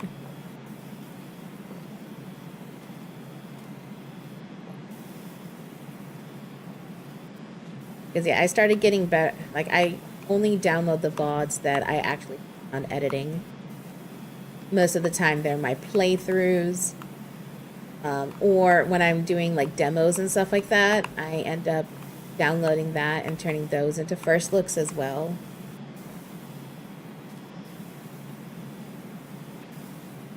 On the bright side, I am caught up with my first looks now. Well, the first looks I've recorded are all edited, but I have a ton of first looks to record. I've been playing with an OBS add-on that splits the video. Okay.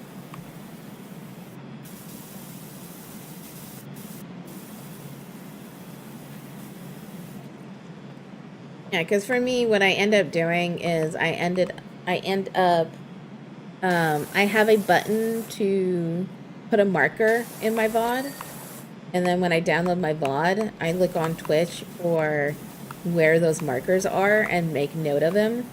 So this way, when I edit that VOD, I know what time to go to get the marker.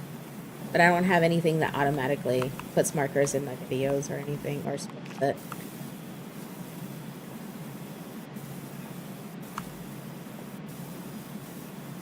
Sometimes I put markers in locations where I'm like talking about stuff and I want to turn that into a video. If I'm having a conversation about a topic that I want to turn into a video, then I'll stick a marker in there, and then when I go back to the VOD, the video, download the video, I find the times.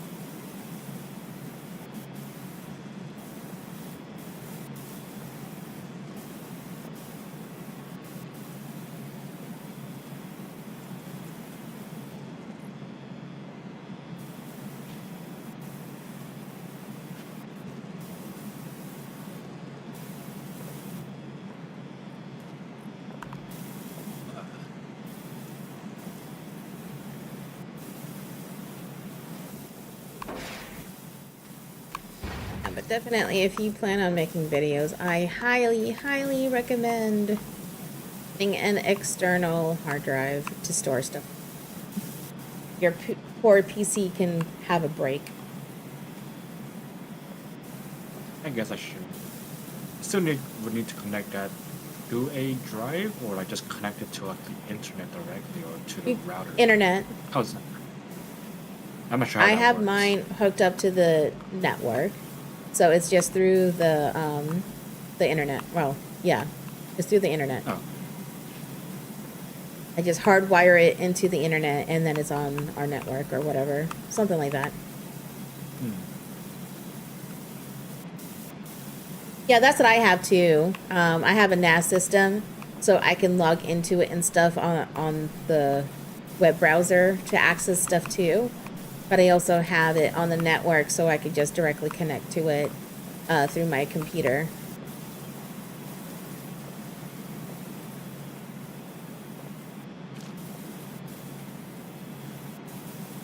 I have, what is it? WD Cloud? Something? It's nicer to move stuff off your phone too. Oh, that is good. That would be great, actually. Because my dad keeps on buying thumb drives and whatnot to put his photos and videos on, but if you do a network drive, that'd be pretty good. You moved to a Ugreen? Yeah, I have a WD Cloud.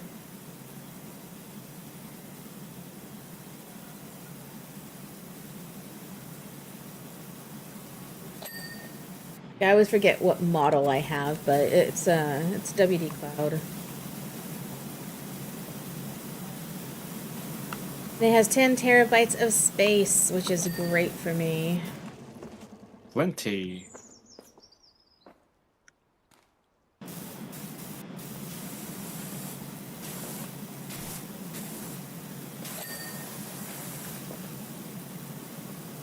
There's definitely bits and bobs that we've missed here and there. Yeah. palm tree is still missing a little bit. Hello, hey! Hi. How have you been? Nice to see you. I don't see any specks though. Oh my gosh, it's a Oh, raid. that's where it is. Hello, thank you so much for the raid. I appreciate it. Hope you had fun and wow. Hey guys, welcome on in. Hello. I got on the thingy. That's what the Get spec me was. off. Get me off. Are you stuck to something again? Nah, the swing. Yeah. Of The course. swing slurped me up while I was trying to clean the floor. But yeah, It's magnetic. yeah. Yeah, thank you so much for the raid. I hope you guys had fun. I am Maeka. I'm a variety content creator. I normally do more chill, cozy kind of games. Right now we're doing some PowerWash Sim 2 with Yummy. Just chilling. I'm also kind of sick, so I'm sorry that my voice is a little bit hoarse right now. I have a irritated throat, so I've been kind of taking it easy, you know. PowerWash is still a chill game. Yeah, happy winter solstice as well. Hope you have a great holiday. Hey Mario, how's it going? Well, PowerWash Simulator. I've been chilling out in that game on VR while sitting on the sofa. Oh my gosh!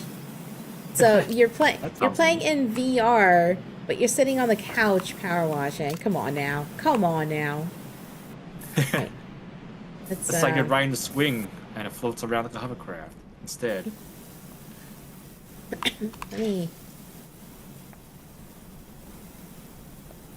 I want to reset this. Okay. Let's place it on this side. Get out of my way. Yeah, just have to place it the other. You gotta like set it down. Whee! You gotta put it to the other side. Yeah, that's what I did. Not like I have room to talk. I'm currently sitting at my desk, power washing. But you know, if you're gonna do VR, do VR. Just kidding.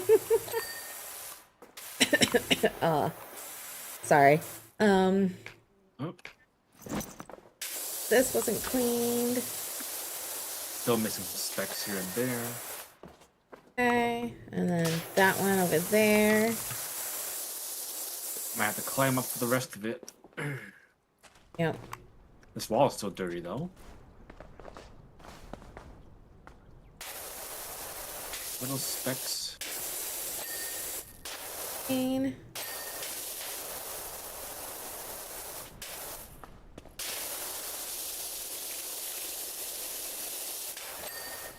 All right.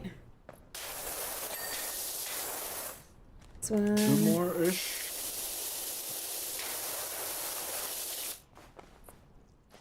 Up. Yep.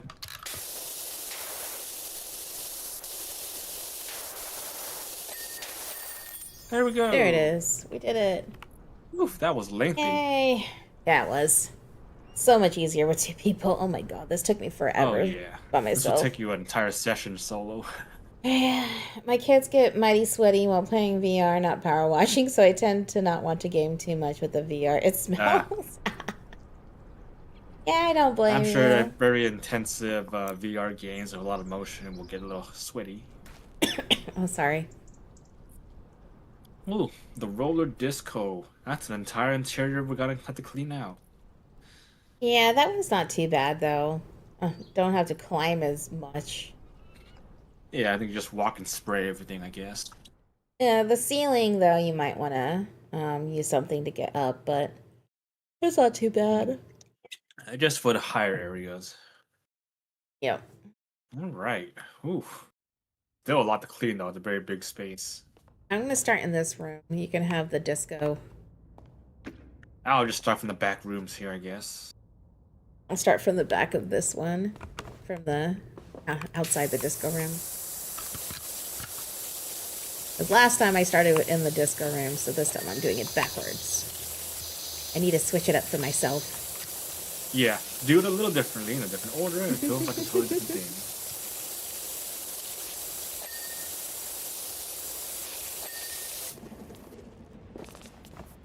But tomorrow I will be streaming Little Witch in the Woods. We are almost done with the game. I'm hoping I could finish the game up tomorrow. because I love that game. I really want to see how it ends, you know? Want to know what, like, the ending and stuff, since we're on what, part 14, part 15, something like that. So we've done a lot of stream for it. Definitely, Oh, I gotta upgrade my washer. Get some more hoses and stuff.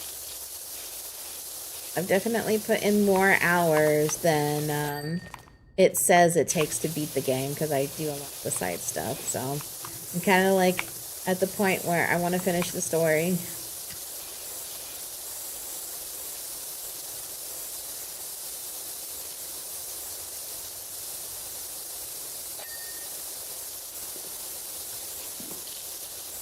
And the rest of the week, I'll probably be doing Palia, relax. If my throat lets me, that is. My throat starts getting worse, I'll probably take another day or so off. We'll see. There are definitely some stains that aren't gonna wash off easily here. Oh yeah, some of that you kind of want to use soap for. Definitely bust out the stronger power washer too.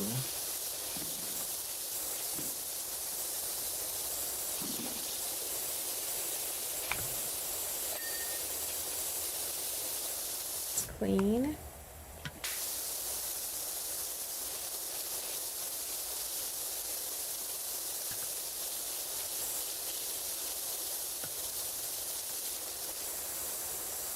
But it's so nice just playing PowerWash Simulator. Like, I don't mind redoing some of the ones I've done, because it's nice to just mindlessly clean while hanging out.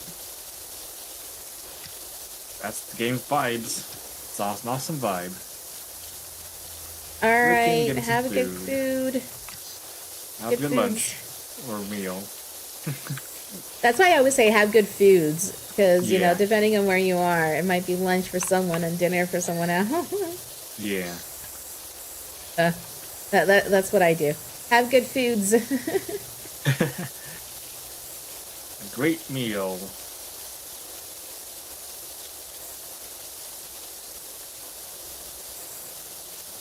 Yeah, yesterday we had a delicious Chinese roast pig, which is always good for celebrations and occasions like a holiday party. Nice. Those are so expensive, but damn, it's so good. Yeah, that sounds really good. The succulent pork meat, crunch, really crispy pork skin. It's amazing. But yeah, a whole pig is really expensive, but boy, does it feed like 30 plus people. Yeah. It's really one of the best Chinese dishes ever.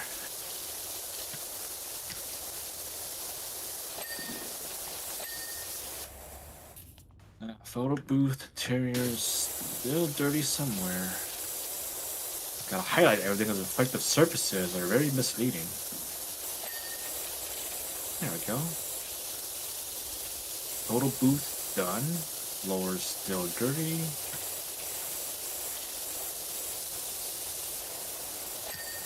There we go. So. Oh man, when you hit the highlight button, look outside, just get flashbanged by the dirt colors. It's orange everywhere. That's funny. Oh man.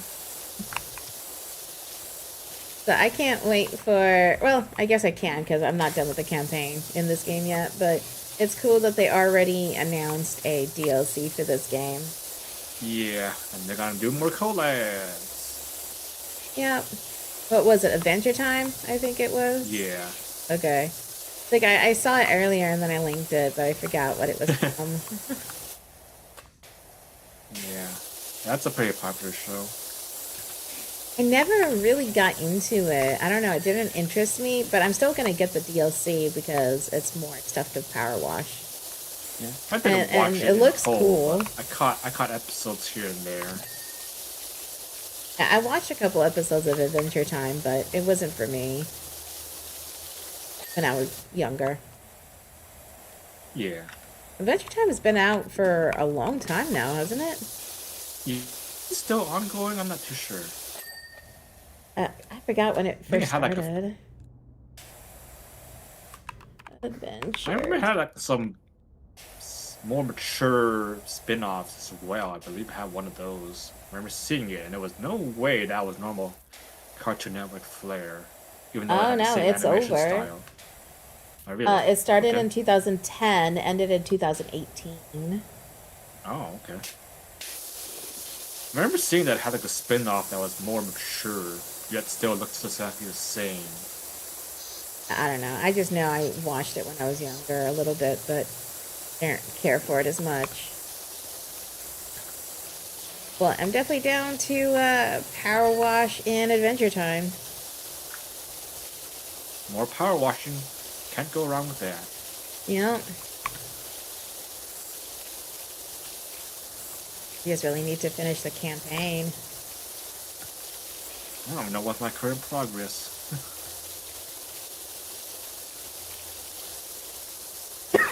Oh, sorry. Hey, Star, how's it going? I think I'm like a little I'm about over halfway 50% through. done. Yeah. Yeah, the career mode says I'm like at 45-ish% more or less. Not quite halfway there, but maybe after this level it'll be halfway. Yeah, I think I am like 3 stages ahead of this. 2 to 3. I forgot. It's been a bit. Good, It's gonna be a awesome. bit. Wouldn't mind doing this like bi-weekly to just get it over, get it done. So far, it seems like we've been doing it bi-weekly. And that's not a bad pace to take it. I don't have school, so I can watch now. Nice. Winter vacation. Yeah, Always for a great time. me, I've been casually playing this on nights where Beth doesn't feel like playing PoE 2. And if I'm like not really in the mood to play much, I pop this game on. Yeah, okay.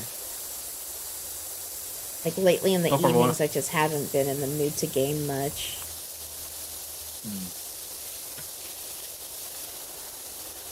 Too Yeah, I tired. haven't really played this game offline or solo. So I wouldn't mind trying to finish this all up in co-op bi-weekly.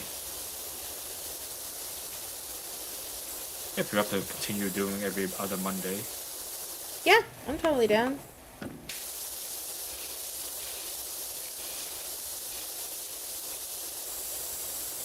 Don't mind streaming this game more.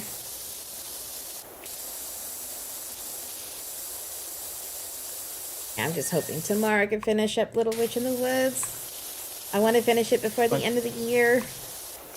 I've been working on that one for like a few months now. Yeah, I have been. Let's see. What am I on? Content. Oh, someone's awake. Oh, I heard yeah, the I'm on. dog. Yeah, I just did part 13, so tomorrow we're doing part 14. And hopefully I'll be done. Alright, I'm gonna go see if she wants something to, if she wants water. I'll be right back. Alrighty.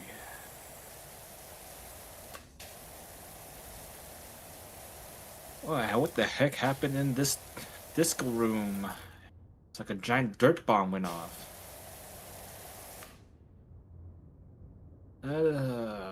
Welcome to the town of Buckton, home of the Taco Dorger? Taco Dorger. Words. If you don't know what that is, it's a taco shaped like a hot dog that tastes like a burger.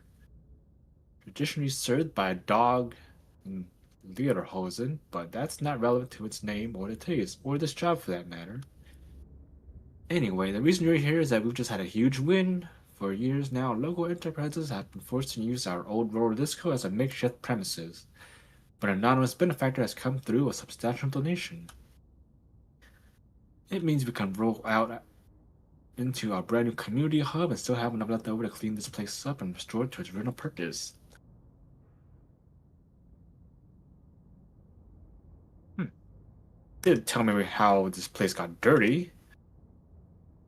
Said that was used to serve Taco burgers.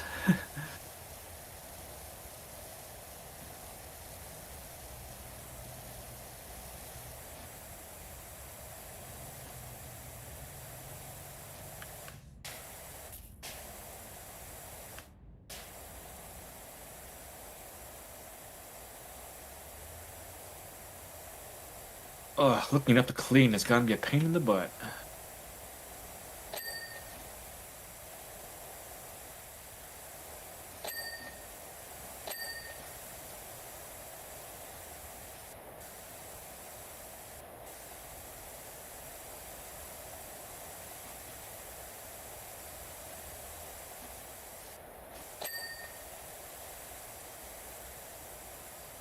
Now just take it strip by strip. All right, yeah, I think she has to go to the bathroom, so I'm gonna go ahead and take her out real quick. I'm gonna go ahead and take a quick break. I'll be right back. All right, we'll see you back.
Alrighty, guys, I am back. Welcome back. Thank you.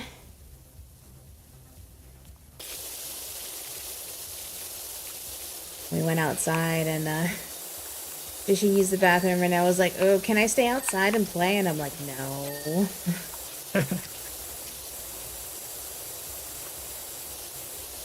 But I might, it's actually nice out now in the afternoon. Nice and sunny? Yeah. I feel like, I would be down to not go until 5 p.m. Eastern. So I can get outside for a little while with Renoa. That's good. That's fair. Yeah. It's like normally we don't go too long, or we don't go late with PowerWash Sim anyway, so figure when you're ready to stop, the last I'll time take we her did out. 4 hours. We can probably do the next end by the next hour. I don't mind that. Or if we finish this level on time, that's good enough. Yeah, because again, I am a 2 to 3 hour average streamer myself, so that would be a good 3 hours. Exactly, and for me, I normally do 4 to 5, but I've been doing closer to 4 lately. I've been trying to stick to around 3 to 4, just because of Renoa, you know. Yeah. So definitely, we'll see how long it takes to do this one, decide if we're doing another one, and then go from there. I get a feeling this might take the rest of the session, honestly. It probably will. Yeah. There is a lot to do here for sure. It may not look like it at first, but I think there's a good chance it'll take the rest of the session. Yeah, but I've been trying to force myself to do slightly shorter streams just because right now, you know, one, being sick, but mainly because of Renoa.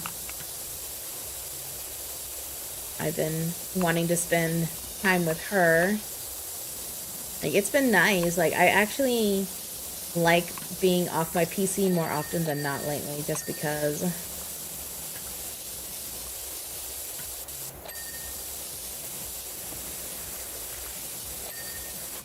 it's been a nice change, honestly. Like, because yeah, I used to stream, you know, 4 to 5 hours, generally 5 hours, and it definitely wore me out. So doing closer to about 4 hours is a good place for me now. 3 to 4.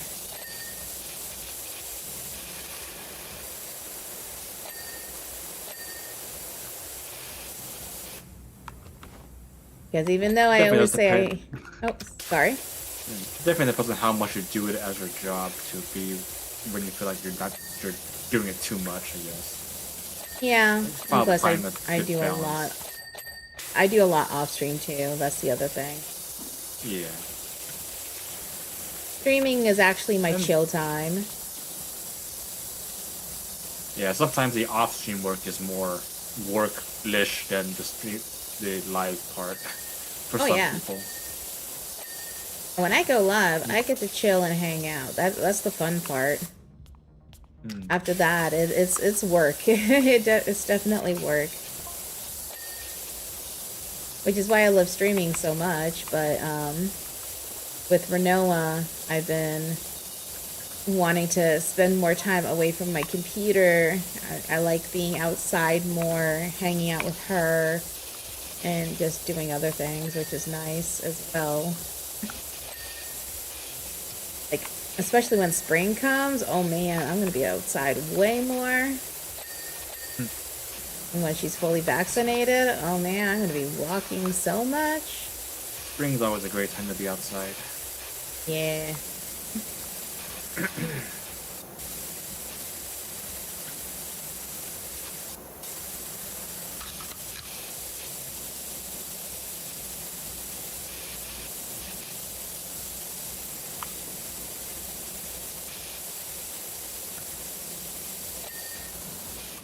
That's done. And on the turntables, we got a little bit of music in the dance hall.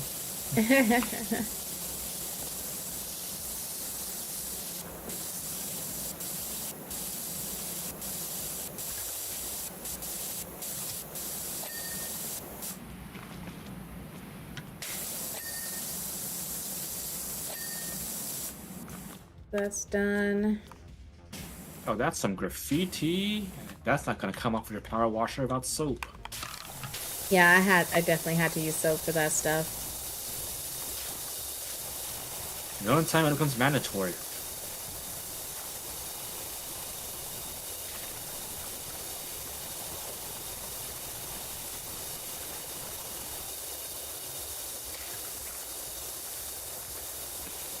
Yep, soap is the grime solution.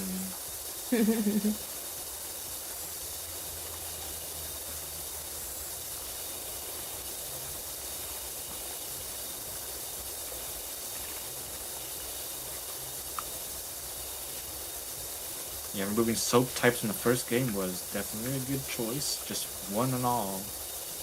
Yeah, One I solution hated for soap. everything. Soap was terrible in the first one. I never used it. I tried using it and I got frustrated with it. Trying to keep up with buying it and it being out of stock. I feel like having a stock count was kind of random to have. Like it at all. Shouldn't have that.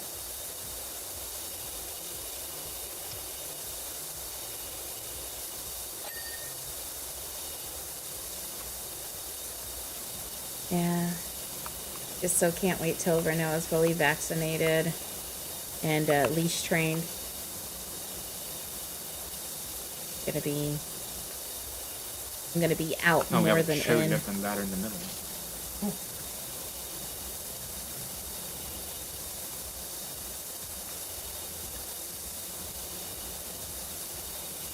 Funny because I'm constantly saying how I can't wait till she's a little bit older. I want her to be potty trained. I want her adult teeth in. I want to be walking and stuff.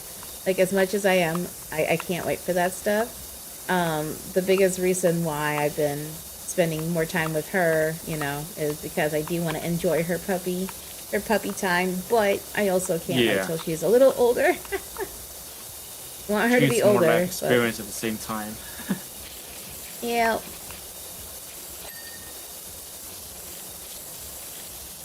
She is a great puppy.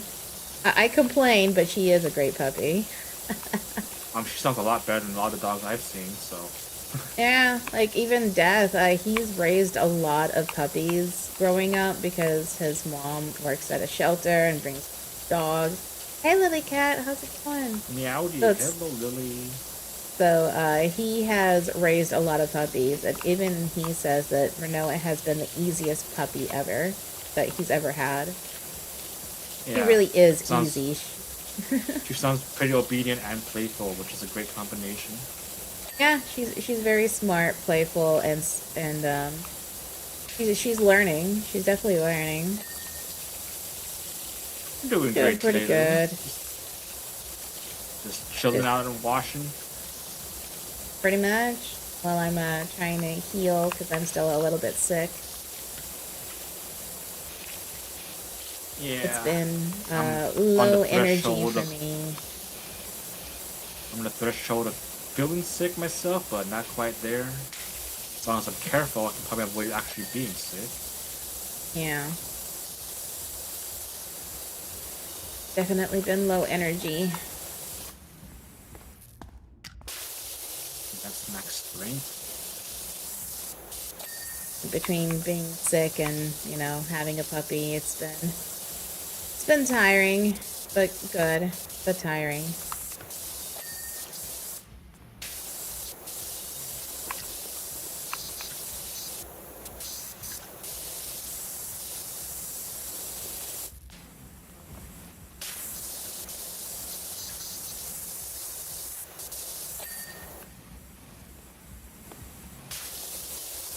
We'll get the roof later.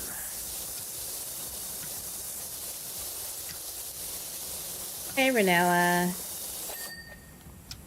I know. Up the desk.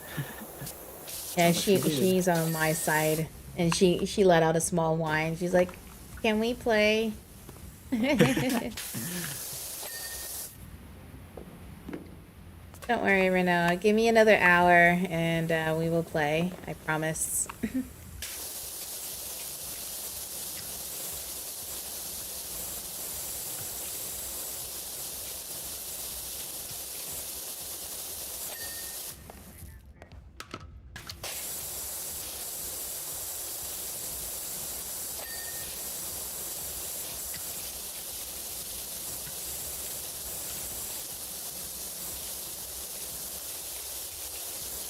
Cisco also has some specs here and there.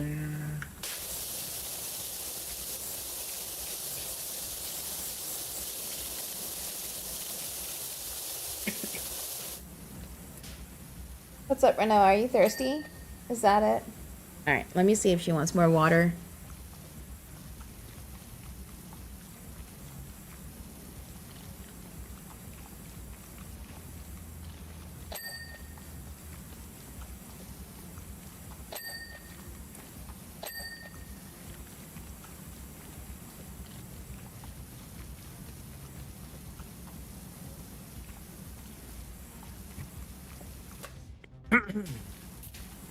Oh, we're in another ad break.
No, she wasn't thirsty. She just wanted to play. Of I messed course. around with her for a minute and put her back in, so hopefully she'll settle down. She's not even rowdy right now. She was just Want a little looking bit for a of play. little attention. She's still tired. Still tired. Yep, from her nap. Earlier when she woke up, I took her out, and then after that, she was still tired. She just wanted me to notice her. A little attention getting. Yep. So I went ahead and hugged her for a little bit. Now hopefully she'll go to sleep again.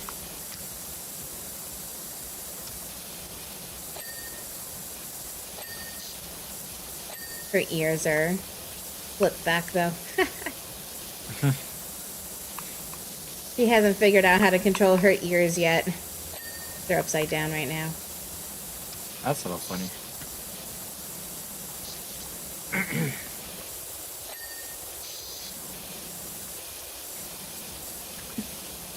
Is the pup alright? Oh yeah, she's fine.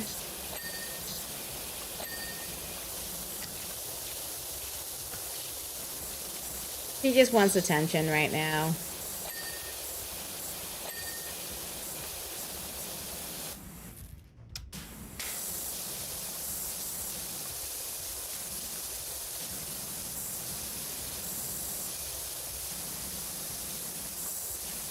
We just came back from a bathroom break a little bit ago, so she hasn't settled down yet.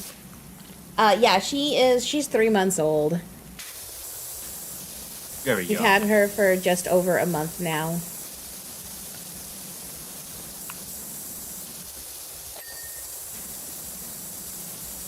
It's a baby.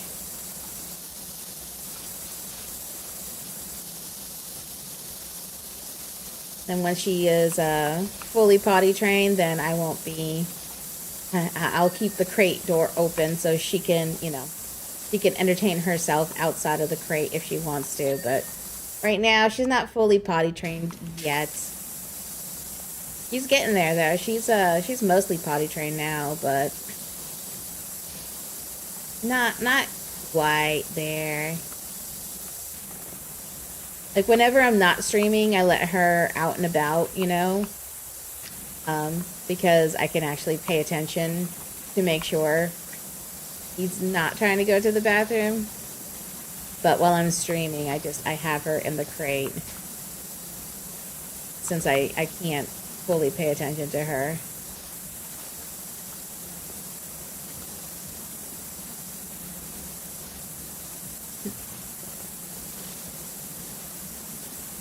Yeah, she's doing really well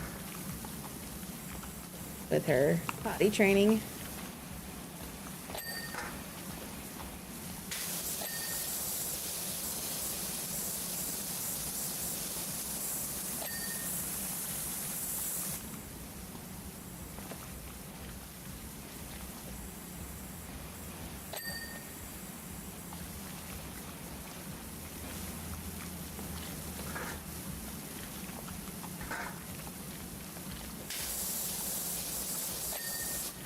I definitely can't wait till she's fully potty trained.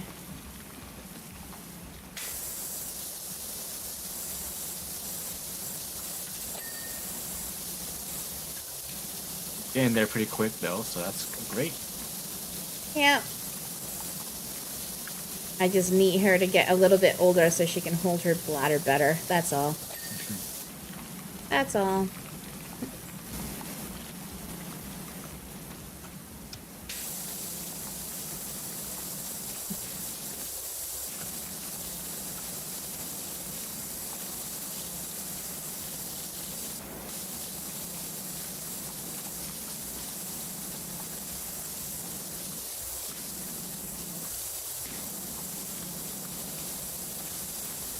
But since it's nice out, it's what is the temperature right now?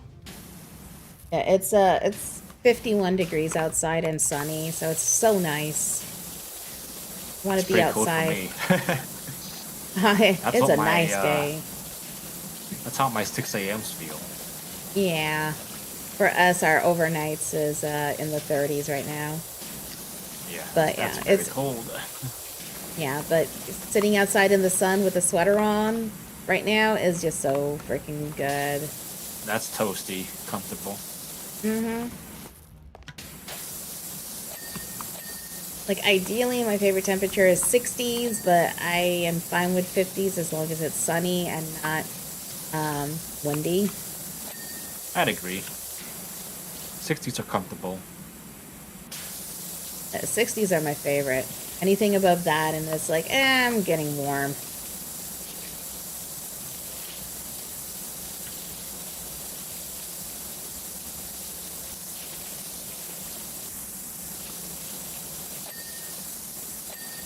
Yeah, definitely. After I'm done streaming, I'm gonna go outside for a little bit so she can run around. I'm just so glad we actually have a backyard. Yeah, having a yard is great. You got pets. Yeah. Like, our yard is small, but it's big for her. It's decent size, you know. We have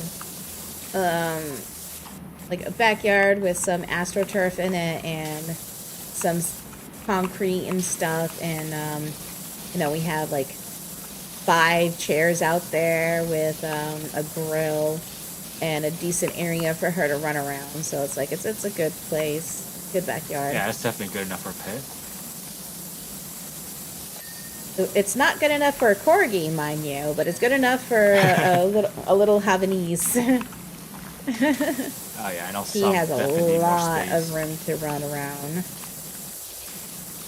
Corgis need to be able to run miles.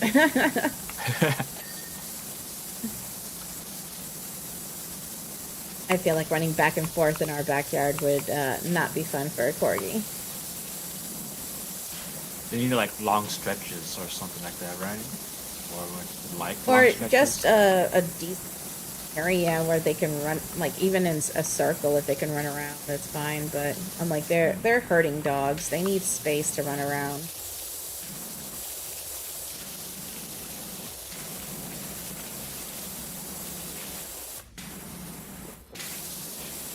Corgis are high energy dogs, while Havanese are technically low energy. It's just that right now, since she's a puppy, she has a ton, like she has bursts of energy, you know? Yeah. So it's like I could go outside and she can run around for half an hour and then she's dead tired and dead to the world for a couple hours, you know? Like once she's charged up, she wants to spend that charge. Yeah. Yeah, it's a quick charge, but it's a charge. That's like we go outside. She runs around for half an hour, sometimes like, and then we hang out for like an hour outside, and she curls up in my lap, you know, because she's big enough now to jump up onto my lounge chair. So whenever she's done running around, she'll just hop onto my lounge chair, curl up in my lap with a chew toy or something, and then basically snooze. Which is why, like, I can't wait till we can go walking, because I normally do, like, a mile or two in a session, and I feel like, you know, that's not a lot, so I feel like she is going to be able to keep up and enjoy it, and then want a nap when we get back. Most likely. And that's also why I want to have that backpack. So in case she does get tired on the trip, I can put her in the backpack and keep walking. Yeah, she gets to rest. You gotta keep going a little bit more. Yeah, but I feel like the amount I walk, because I don't do fast walking or anything. It's, you know, a nice, easy pace. But I feel like she's not going to get too tired on our walks. But she'll be able to lay down and sleep afterwards, more than likely.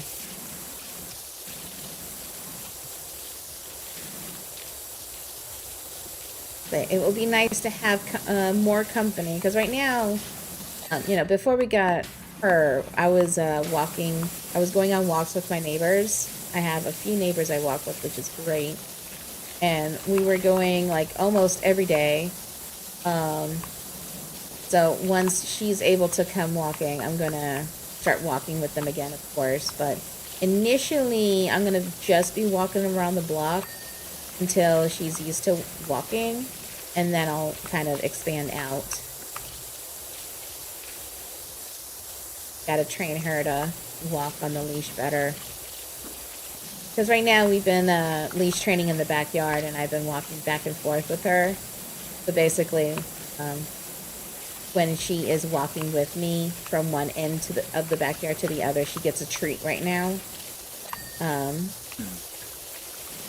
So soon, hopefully, like once she's fully vaccinated, she'll be good to go. And walk with me away from the house. Because right now, you know, she gets, when we actually leave the house, she ends up getting distracted by everything. So she's kind of like overstimulated, and doesn't pay attention, you know? Yeah. Because like I want her to learn how to walk on a leash before we do that. Since right now when we take her outside in the backpack, and she's just like, you know, trying to adjust to everything outside.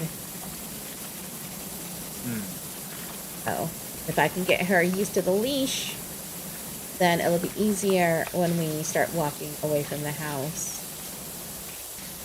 Yeah, I assume when a dog goes to a new place, they like look around everywhere, they sniff everything, they don't walk forward a lot. And sometimes they just don't even want to walk, you know, they're just like, all right, I'm just going to sit here and look at everything going on and just stay here. Yeah. So that's what happened the other day when I was leash training her. I decided to open the back gate and we went outside, and then she just sat down looking at everything like, I don't think I should be here yet, you know? I don't want to be here. Can we go back into the backyard? Too much going on. At least giving it a try first, just to see how it goes. It's not a bad thing. Yep. Yeah, it'll take some time, but I'm good with taking time. My battery's at 50%, so how about no? Exactly. Yeah, but she'll get there soon enough. She'll be walking miles with me without a second thought. Just gotta, you know, do a little training first, get her there step by step. First, walking on the leash in the backyard until she's comfortable keeping up with me without looking at treats. Because right now, what I do is I have her on the leash and next to me, I'm holding the leash in one hand and I have the treat in my other hand, and I'm holding it like right above where the leash is, so this way she follows along next to me, and she's getting pretty good at that. Like, she'll walk next to me staring at the treat, and once we get to the other side of the backyard, I give her the treat, and then we do it again back the other way.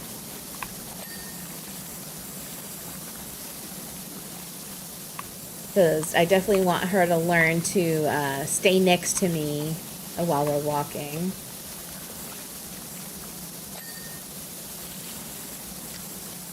Hopefully, her being a Havanese, she's gonna have a hard time trying to pull me. No doubt. Very small. Yeah.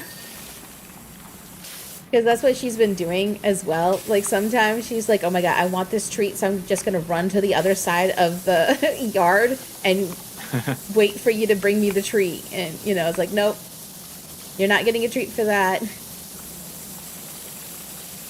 But yeah, it's so cute when she tries to do that. And I just gently pull her back, like, nope, come back. You gotta walk with me.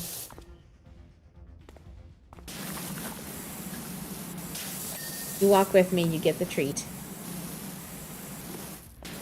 Not the other way around. Mm-hmm. Yeah, you're not walking me, I'm walking you.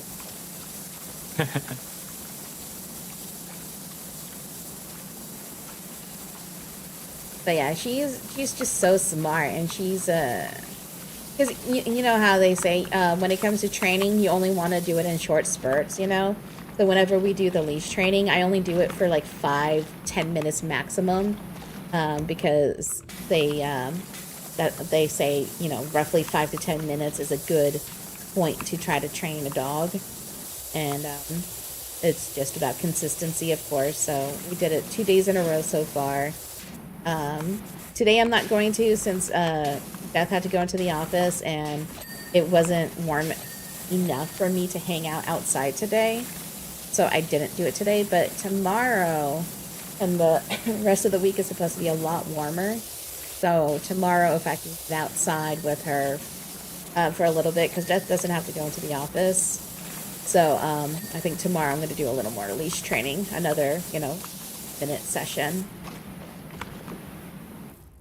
Because I want to keep doing it until she's fully vaccinated. And once she's fully vaccinated, then we're going to graduate to doing it, you know, outside where there's more overstimulation. But right now, she's used to the backyard. She loves the backyard. And she doesn't, you know, she still gets distracted by things going on outside of the gate. Like, if she hears something, she'll get distracted a little bit.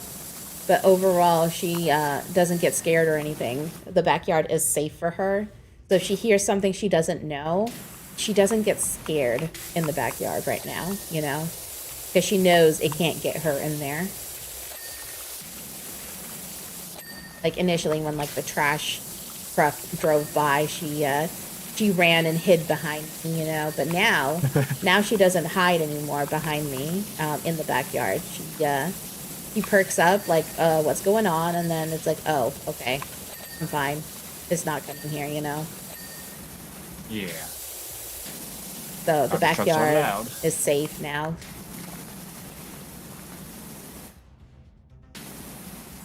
But I figure that's a good place to train her on the leash, knowing it's safe back there for her, you know? Feel safe in the backyard. But yeah, it's just... Sorry? And then you got fireworks to deal with. Your area has fireworks. Oh, we do. So for New Year's Eve, I was planning on hanging out with our neighbors during the day. Because normally we hang out in the evening or late afternoon, evening, because people shoot off fireworks. Fireworks is a big thing in this area. Like, multiple communities, including ours, does it. So that's why I'm not going to be streaming, because I plan on hanging out with our neighbors during the day. And we're going to take her with us and hold her, you know, so she could be stimulated, but in her arms. And then by late afternoon, we're going to come back home, because We're not, we don't know. This is going to be her first time hearing fireworks, so we want to make sure she's in a safe place to go through it first. That's definitely gonna help. Luckily, I feel like she is not going to have a problem with it after the first time. Because, just like with all the other things that have scared her, she got used to it real fast. Because the breeder actually overstimulated her to begin with. Like, she did things like blow dryers and things outside that are loud. Like, she has a farm, so she was on her tractor. And things like that. Yeah. So she overexposes her puppies to loud sounds and uncomfortable things before they leave their home. So that's why, like, here, whenever, like, the trash truck went by and things like that, the first time she gets a little spooked and hides, behind us. But after that, she's like, oh, wait, I know what that is. It's fine, So I actually think she's going to be fine with fireworks. Maybe not the first day. But I feel like maybe, when she's a little older, I feel like next year she's going to be fine with us going over to our neighbors for like 4th of July and having fireworks going off while we're hanging out outside with her. Because just like our neighbor's dog, his dog doesn't care about fireworks. They don't bother her at all. So I'm hoping our dog ends up that way too, because we like to hang out and watch the fireworks outside. Because, like I said, our community throws up fireworks, and like 3 or 4 other communities that surround us also do fireworks. So we have fireworks on all sides for the holidays, and it's just ridiculous how many fireworks get shot off. Because that's crazy. After the fireworks are done, at night when we're walking across the street from our neighbor's house, we can't even see our house. It's so smoky because of all the fireworks. Like, in the dark or at night with the lights on everywhere, we cannot see our house across the street. That's crazy. Yeah. It's never that bad around here. Yeah. Back in my county, fireworks are prohibited aside from like major event areas. Funny you should say that. It's illegal in my state. But across the border, you could get fireworks because it's legal in South Carolina. Huh. So that's where people get their fireworks and then shoot them off here. And it's funny because we have cops who live in our community too, and they come out to enjoy the show. For holidays, as long as people are safe, they don't care, basically. Yeah. As long as everyone's doing it safely, they're not going to get involved. I think that's how it is in most places, even if it says it. But yeah. Today it's illegal here, and you can get like really tiny fireworks here, technically speaking. But regular fireworks are illegal. But across, you go 20 minutes south, and you can get fireworks. Just in the next state over. Yeah, because North Carolina is illegal, but South Carolina is legal, and that's where people go to buy fireworks normally. Yeah, I've never wanted to shoot off fireworks. I am good, but I don't mind. Fun. Yeah, I don't mind watching it. It's cool though, because there's a lot of safety involved to light them up and all that, depending on what kind they are. Yeah, I'm not gonna touch them. I'm good. I will watch from afar where it's safe.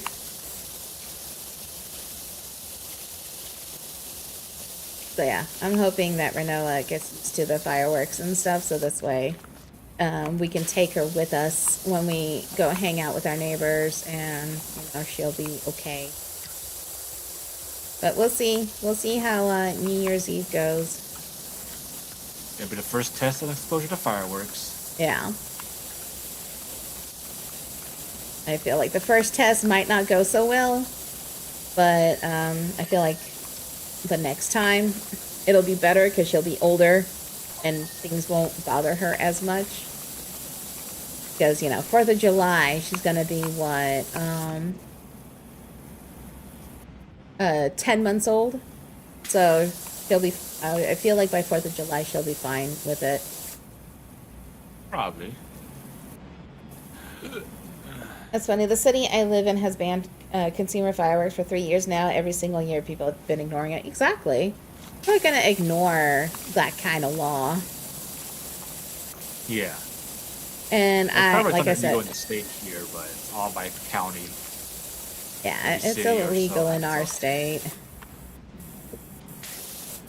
Definitely illegal here, but normally law enforcement doesn't mind as long as people are responsible about it.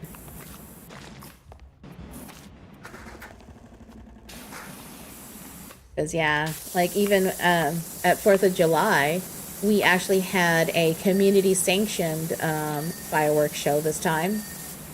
Like, someone in the community basically announced that they were shooting off fireworks, and we went to the community area where normally events are held, and they shot off fireworks there. And, you know, there was cops there, like, well, not cops, but there was one sheriff and then a cop that lives in the community just hanging out there watching to make sure everything is good.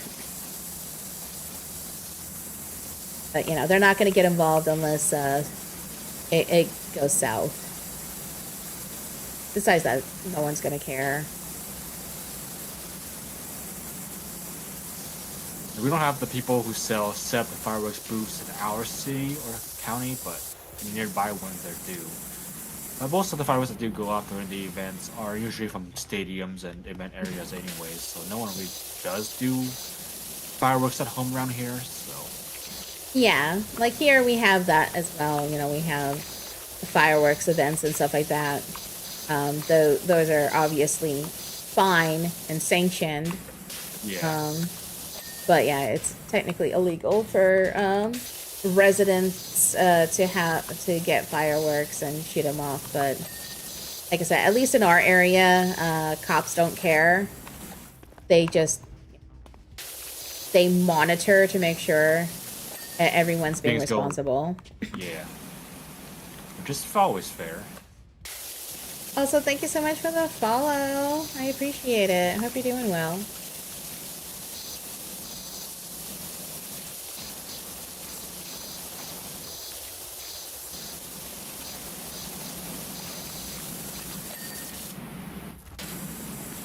Yeah, but I've never been that big on fireworks. I'm like, growing up in San Diego, there are so many fireworks shows, and I went to a few of them, you know? Especially like SeaWorld. SeaWorld does big fireworks shows.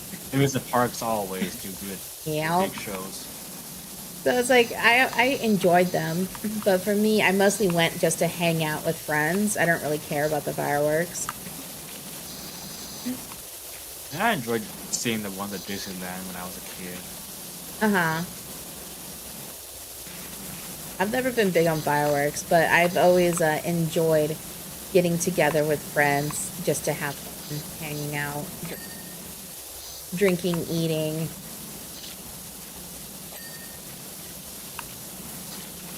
Yeah, I know when I was a kid, we used to have 4th of July parties, but now no one really does that. Uh-huh. Now it's just the major holidays.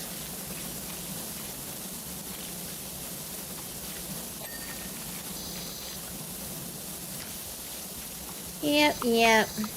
Yeah, nowadays I don't go anywhere. I don't like going anywhere. So most of my hanging out is around my community because we have great neighbors, a lot of which I'm friends with. You know, I have my neighbors I walk with who are friends. I have my neighbors that I hang out with for get-togethers like New Year's, 4th of July and stuff, Memorial, etc. And then whenever like we see our holidays. Yeah. But whenever we see our neighbors outside and if we feel like it, we come outside and hang out with them for a while, chat, mingle. So it's like cool. I have a nice scene here. Like I love living here.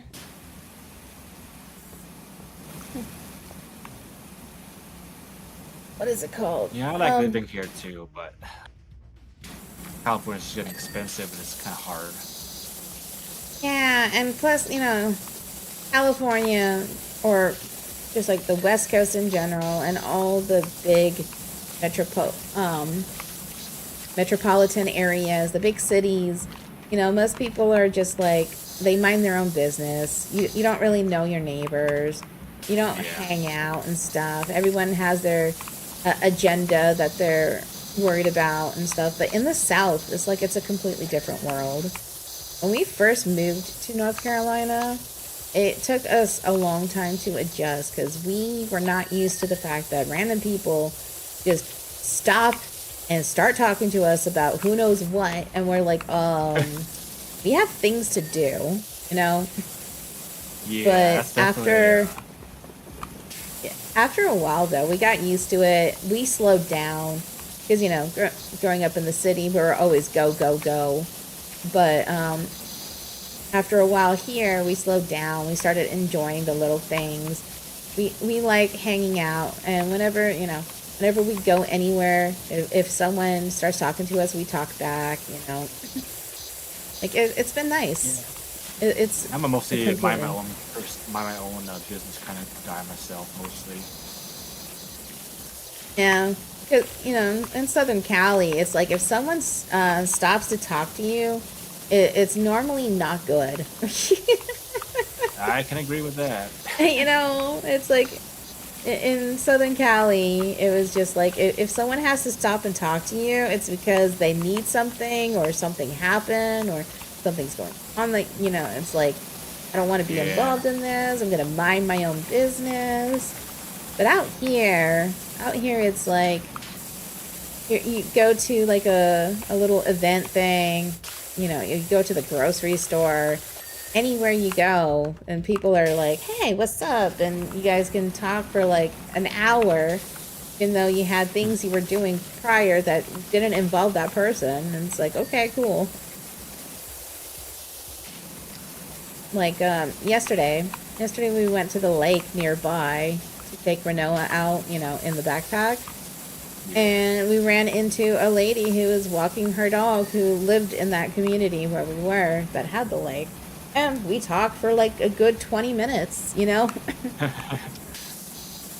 that's nice. We found out that she was also from California and that she used to breed Mastiff dogs, It's like, dang. Yeah, we learned a lot about her in the 20 minutes we were there. And we told her how we were also from California and stuff. And it was kind of, it's cool. But that happens a lot. Those are the kind of encounters we have out here. And, initially I was always like very hesitant. And I was always weary. And, like, just, like, I don't know. I don't feel like talking to you. What do you want, But after living here for a few years, that changed. I've become a lot more social with random people. Like, never saying anything important, obviously, but being nice and chatty about random stuff that don't really matter. We've met a lot of people just randomly when we go somewhere.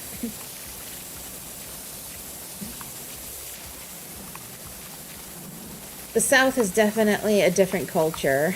I can say that. But it's nice. Like, I love it here.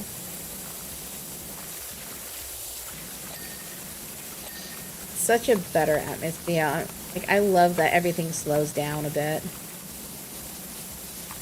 I just want to chill now.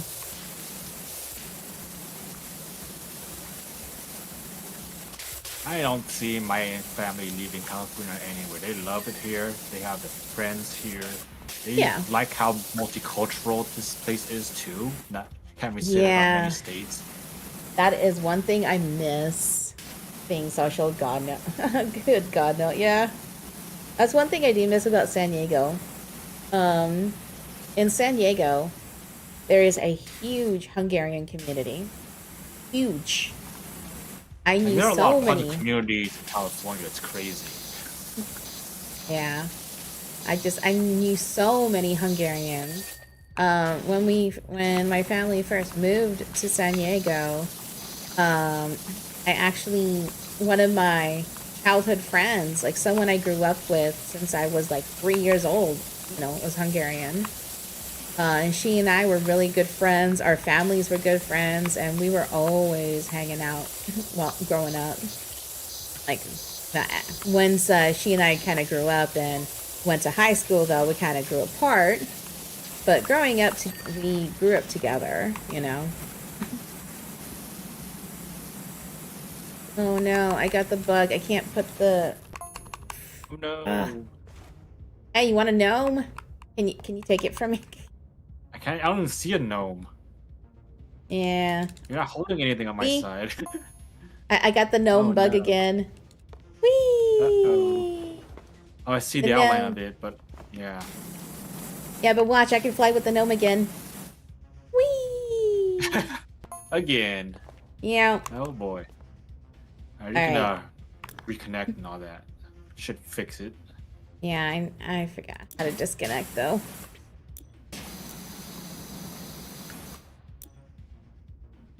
That's a bug that really needs to get fixed. Off host grabbing Leave online things. session.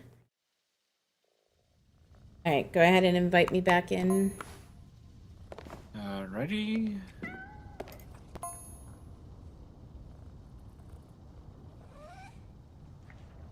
There you go.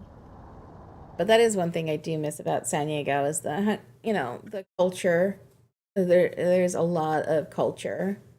Mm-hmm. Like we in Balboa Park, there was something called the Hungarian House where we used to throw parties out all the time, and there's like 100 Hungarians showing up with a ton of food and music and dancing and like a good time. Yeah, Um, that's very cool.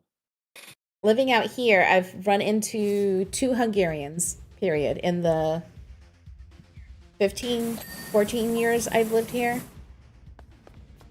So 14 years later, I've met two Hungarians, roughly, here, just passing by. Alright, so now that I'm back in, are you able to move the gnome?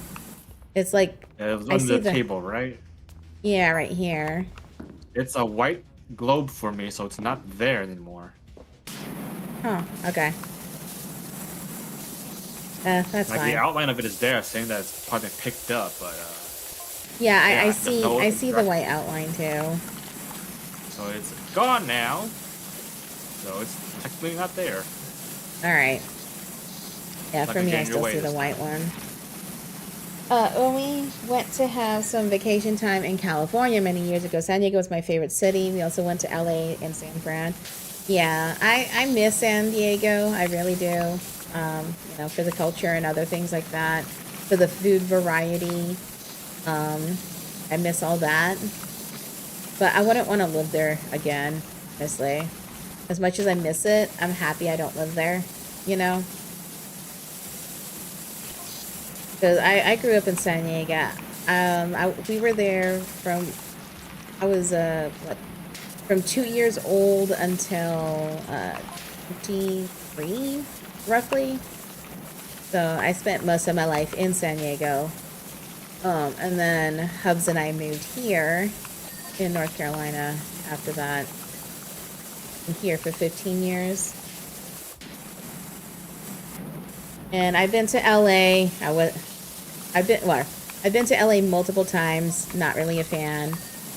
I went to San Fran for a school trip once, and I liked it, but I would hate to live there because of all the hills and stuff, you know. The hills are challenging. Oh gosh, I will never forget those hills ever. Oh my gosh. Iconic, but the pain in the butt. But yeah, visiting San Fran is a lot of fun. I would definitely visit again, but Yeah, I did a I would road not trip there wanna. with my brother and friends back in 21. It's kind of nice.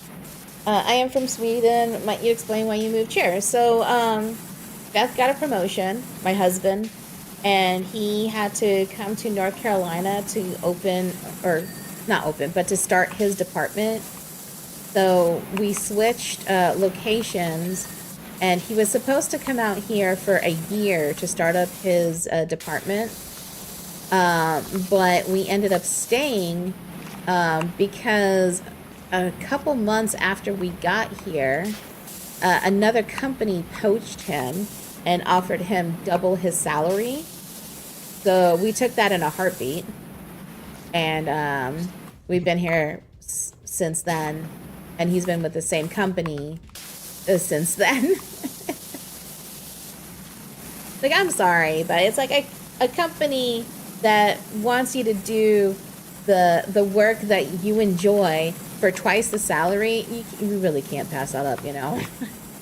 Yeah, that's a really, really good offer. Yeah, because the biggest problem was with that job when we moved here. He wanted to move up in the job, but they were always like, "Oh, you're too good at what you do, so we can't move you," you know, kind of thing. So he couldn't get out of his position. He was stuck because they needed him so much. And like 3 months after, you know, us moving to North Carolina, another company was like, "Oh yeah, well, we need you for exactly what you want to do, and we're willing to pay double what you're getting paid right now, salary-wise." We're like, "Yep, sounds good. We're staying." Yeah, but he makes really good money, which is why I don't work. Yeah, exactly. It's a no-brainer.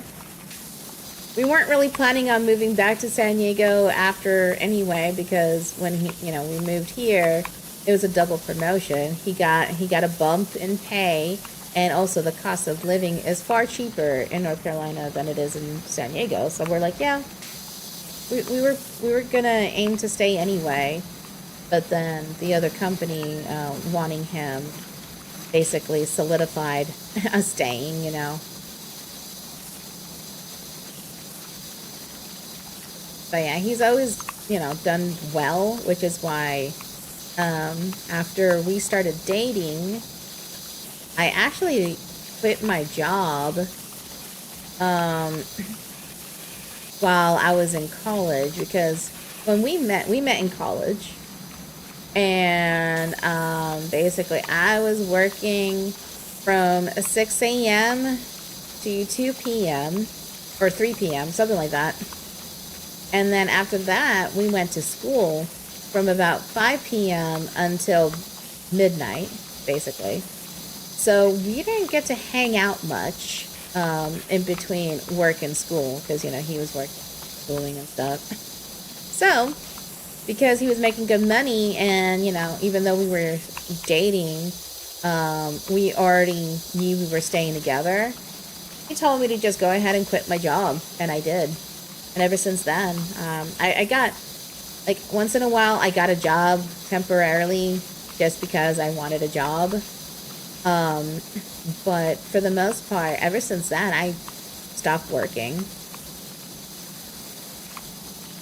I haven't really had a job since I was, like, 22, 23. Good, nice. Oh, yeah. It's a perfect setup. Yeah, it works for us, you know. Yeah. But yeah, he's always made good money. Even while we were in college, he made good money. And he just had me quit my job and supported me. And then we started dating, let's see. We started dating in 2008. So 2 years after high school, we started dating. And then 2010 we got married. But yeah, in 2008, like late 2008, I quit my job.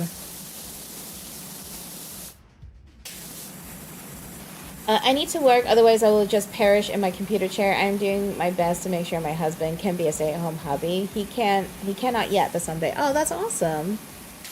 Yeah, that's really good.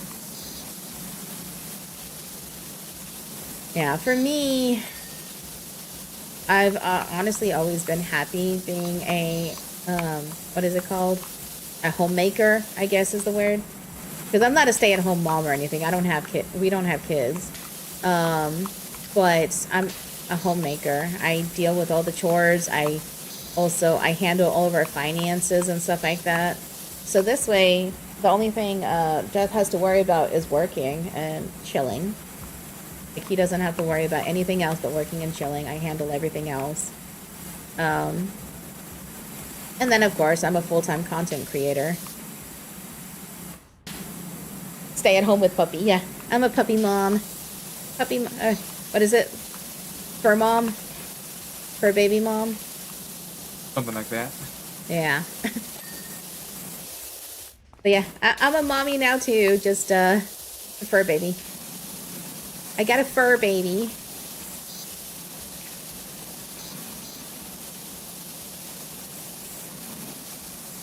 Growing up, I had cats.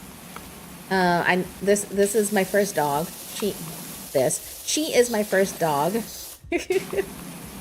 But Death grew up with both dogs and cats. So, for him, he's been doing a lot of the puppy stuff because he works from home 95% of the time. So, he's been helping with the puppy mostly since I'm getting into the groove. No dogs here except for the 2 monkey boys next to me, which I need to take care of now since their computers will shut down in 2 minutes. Oh no! Oh, sorry. Thank you so much for the follow. I appreciate it.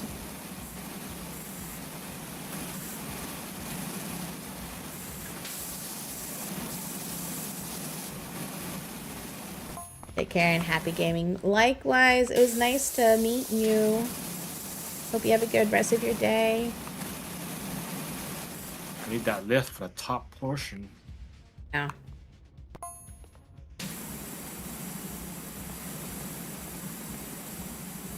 Yeah.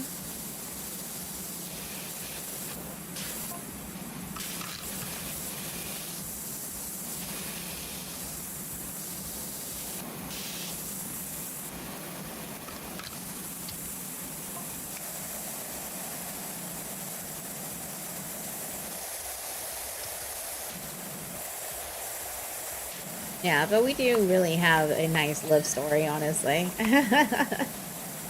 Because when we first met in college, he was actually engaged to someone else, obviously. And when I first met him, he told me he was married, which, you know, I found out later from him when we started hitting it off. We were good friends. We hung out a lot at school and stuff. And then he actually told me that he's like, nah, I'm actually not married. I'm engaged. He just tells girls that so they wouldn't try to, you know, cling to him and stuff like that. Like, that was his way of brushing off girls, is to tell people he was married. And when I found out, you know, when I found out he was married, I was like, okay, cool. And, you know, we were lab partners. We did stuff together. We hung out. We went out to grab a bite to eat, you know, like when we're in class and we finished up our stuff early. We used to go to Subway or something and grab a bite to eat and go back to class. So we hung out a lot. And, you know, we hit it off really well. And then soon after that, he told me that he was just engaged. And, you know, and why he told me that he was married and blah. And then after that, you know, he left her for me. We started dating. We moved in together. I quit my job. And then we got married. And here we are almost 16 years later. Very nice. Mm-hmm. I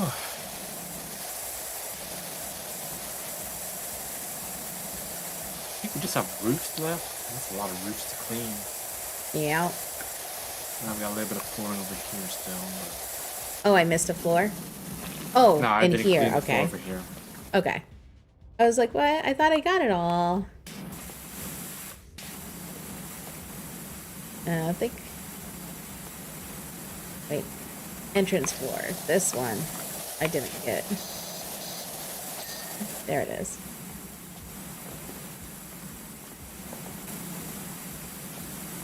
Yeah, but I got everything but the ceilings in here.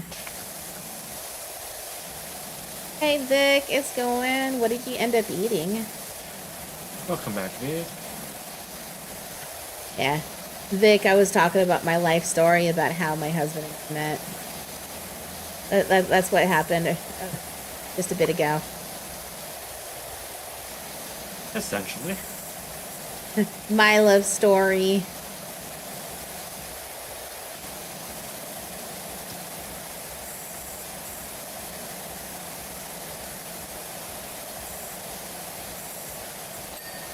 Alright, that side is done.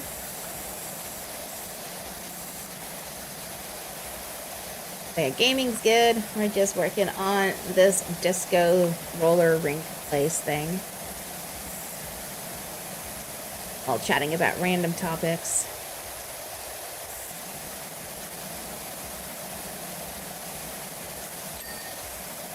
So, now that I think about it, that means 2026 is the first year I'll be able to celebrate as a fur mom.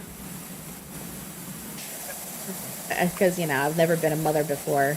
So now that I'm a fur baby mom, I can actually make Death get me something for Mother's Day. Just kidding. Yeah. It's just it's a first. Well, not a first, because I used to be, I used to have cats too. It's just been a very long time. Have to rewatch the VOD. There'll be a test this Thursday. Oh my god, pancake. How well do you know Maeka?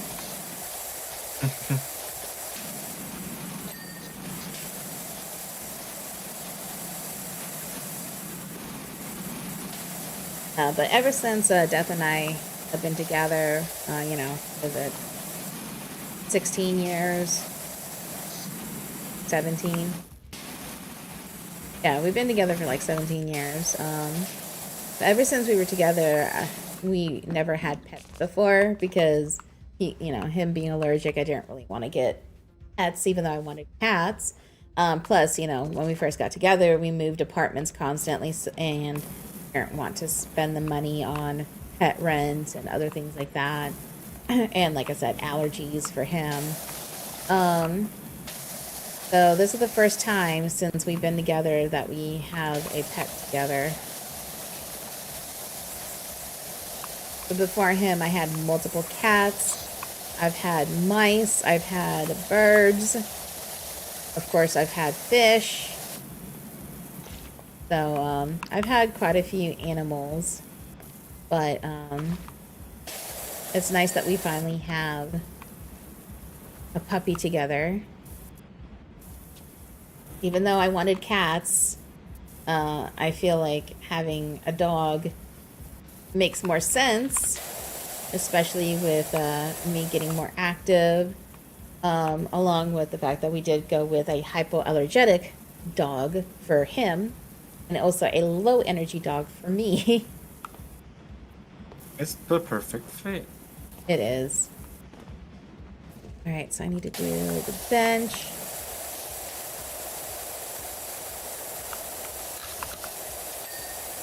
Okay.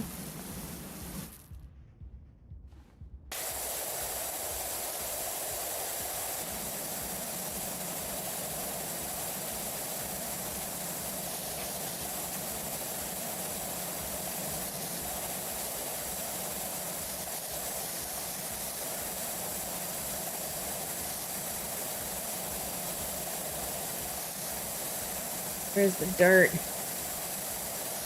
There's the dirt.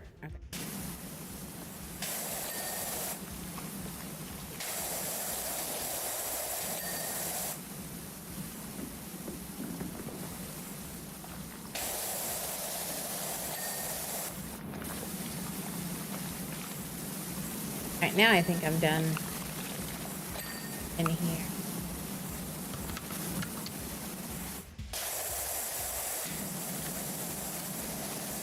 Finished with everything. Yep, the back side of it. There we go.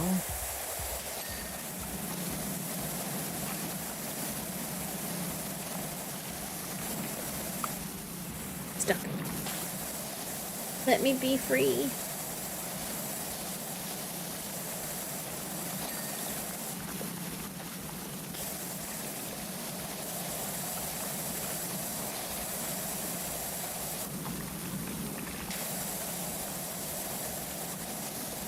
I'm so glad that even with all the talking I've done today, I haven't had any coughing fits. Like, I've been coughing a little bit, but I haven't had a fit that made me, That's a good improvement. I didn't have to get a cough drop today. Because last week, I had to, like, Monday, Tuesday, I took Wednesday off, then Thursday, I had to use cough drops to get through my streams.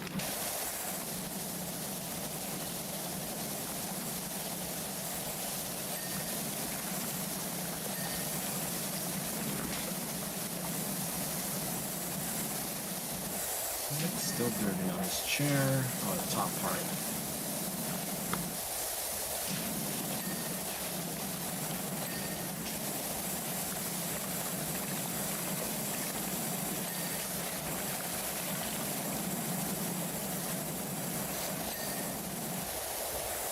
The roof. Oh boy.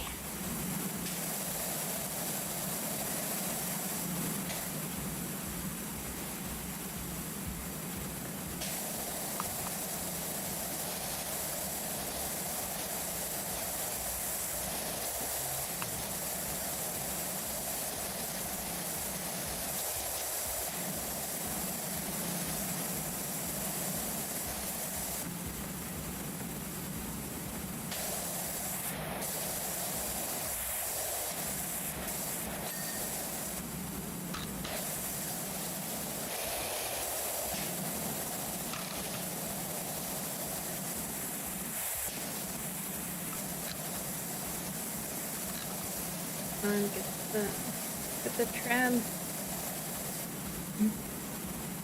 I almost lost my wash streak. Oh no.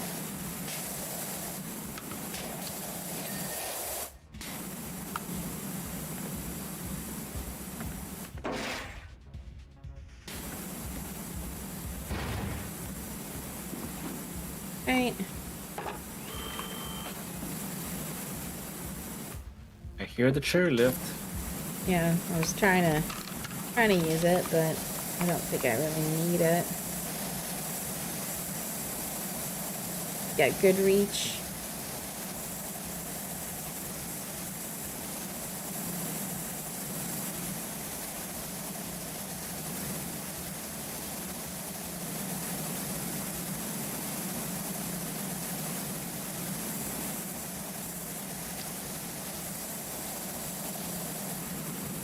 Check and see if they've updated when my delivery is supposed to be here.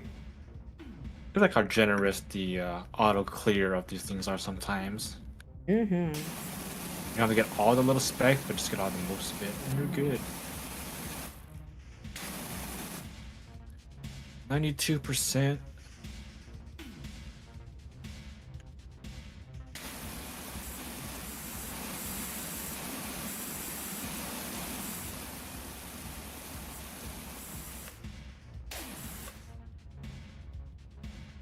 Alright, looks like it's still not on its way.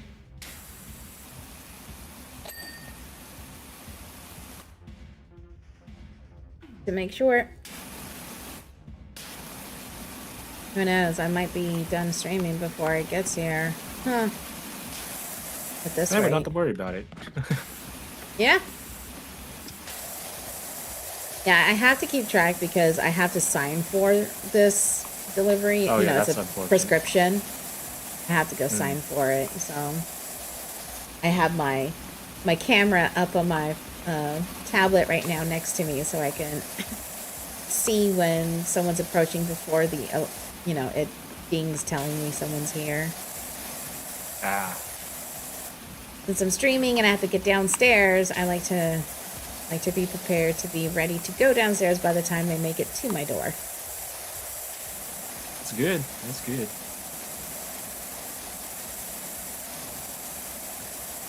At least since I'm streaming and I have to pause and go downstairs and all that.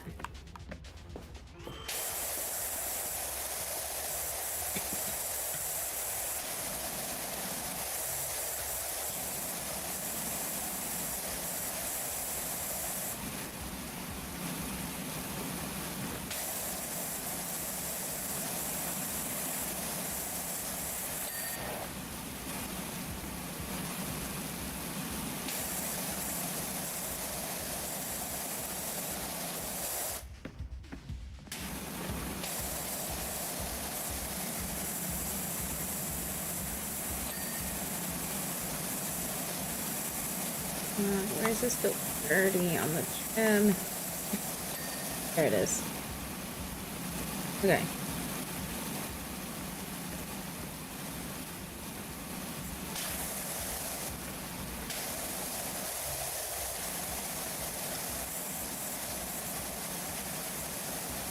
It's so nice that I have this strong power washer that I can just sit here and with the green tip just get the sealing.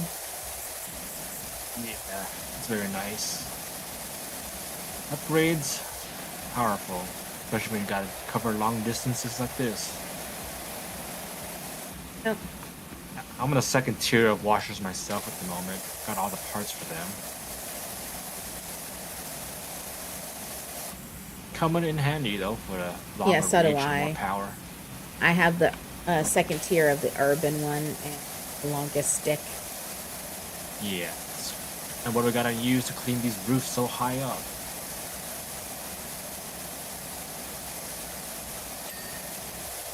Right. Just that spot in the middle. Then with the back half.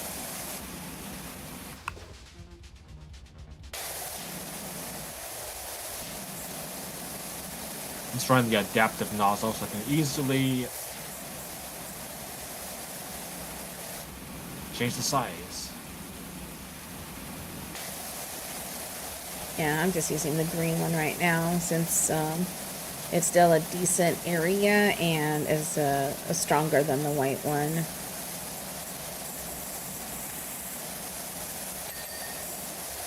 Alright.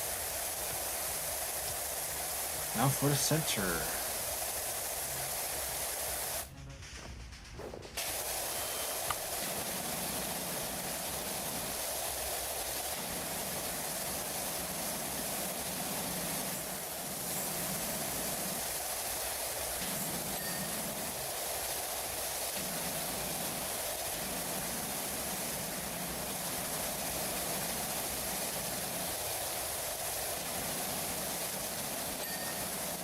Alright, that side is done.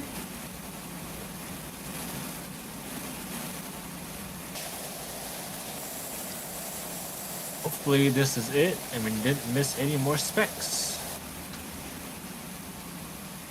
Yeah, we'll see. It looks like something out, yeah, in the DJ booth. Ah. Small stuff that I missed. It's gonna be hard when the colors are bright.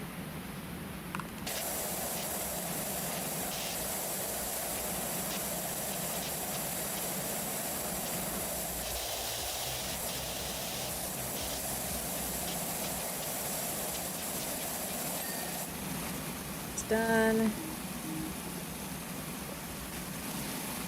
What else? Dance floor walls. Food court door frame.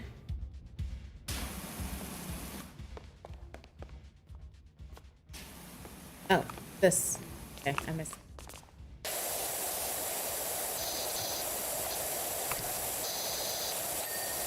Okay. Dance floor wall outer.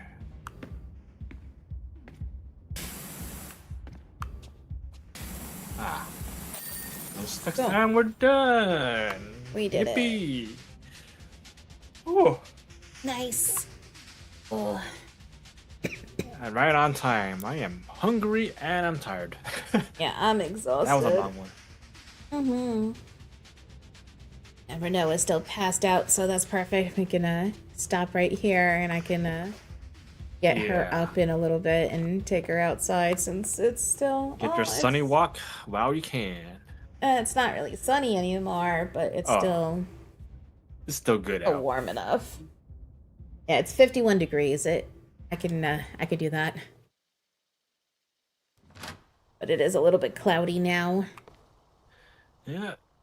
All right. Oh, thanks for joining. Love playing PowerWash every other day. Nice Yeah. and chill. Definitely chill. Fun time.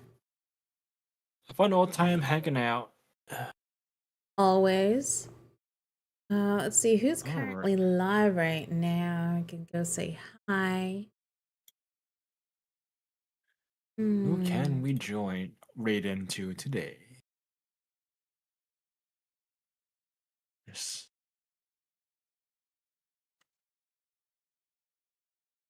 Oh, I know where we can go if you're down. I am down wherever. Pasta. Okay, good choice. All right, cool. All right, I'm gonna mute my mic while I do my outro stuff. I will do the same. See you in a bit. Alrighty, guys. Thank you so much for hanging out today. I really appreciate it. It's been a blast. You guys are awesome. I will be back tomorrow at around 1 p.m. Eastern. We're gonna work on finishing up Little Witch in the Woods. Hopefully. Maybe. That'd be great. But I hope you guys have a good rest of your day, and I will see y'all tomorrow. I'm gonna go hang out outside with Renoa for a bit before it gets too chilly, and then go start dinner. But yeah, guys, thank you so much. Have a good one. Bye, everyone.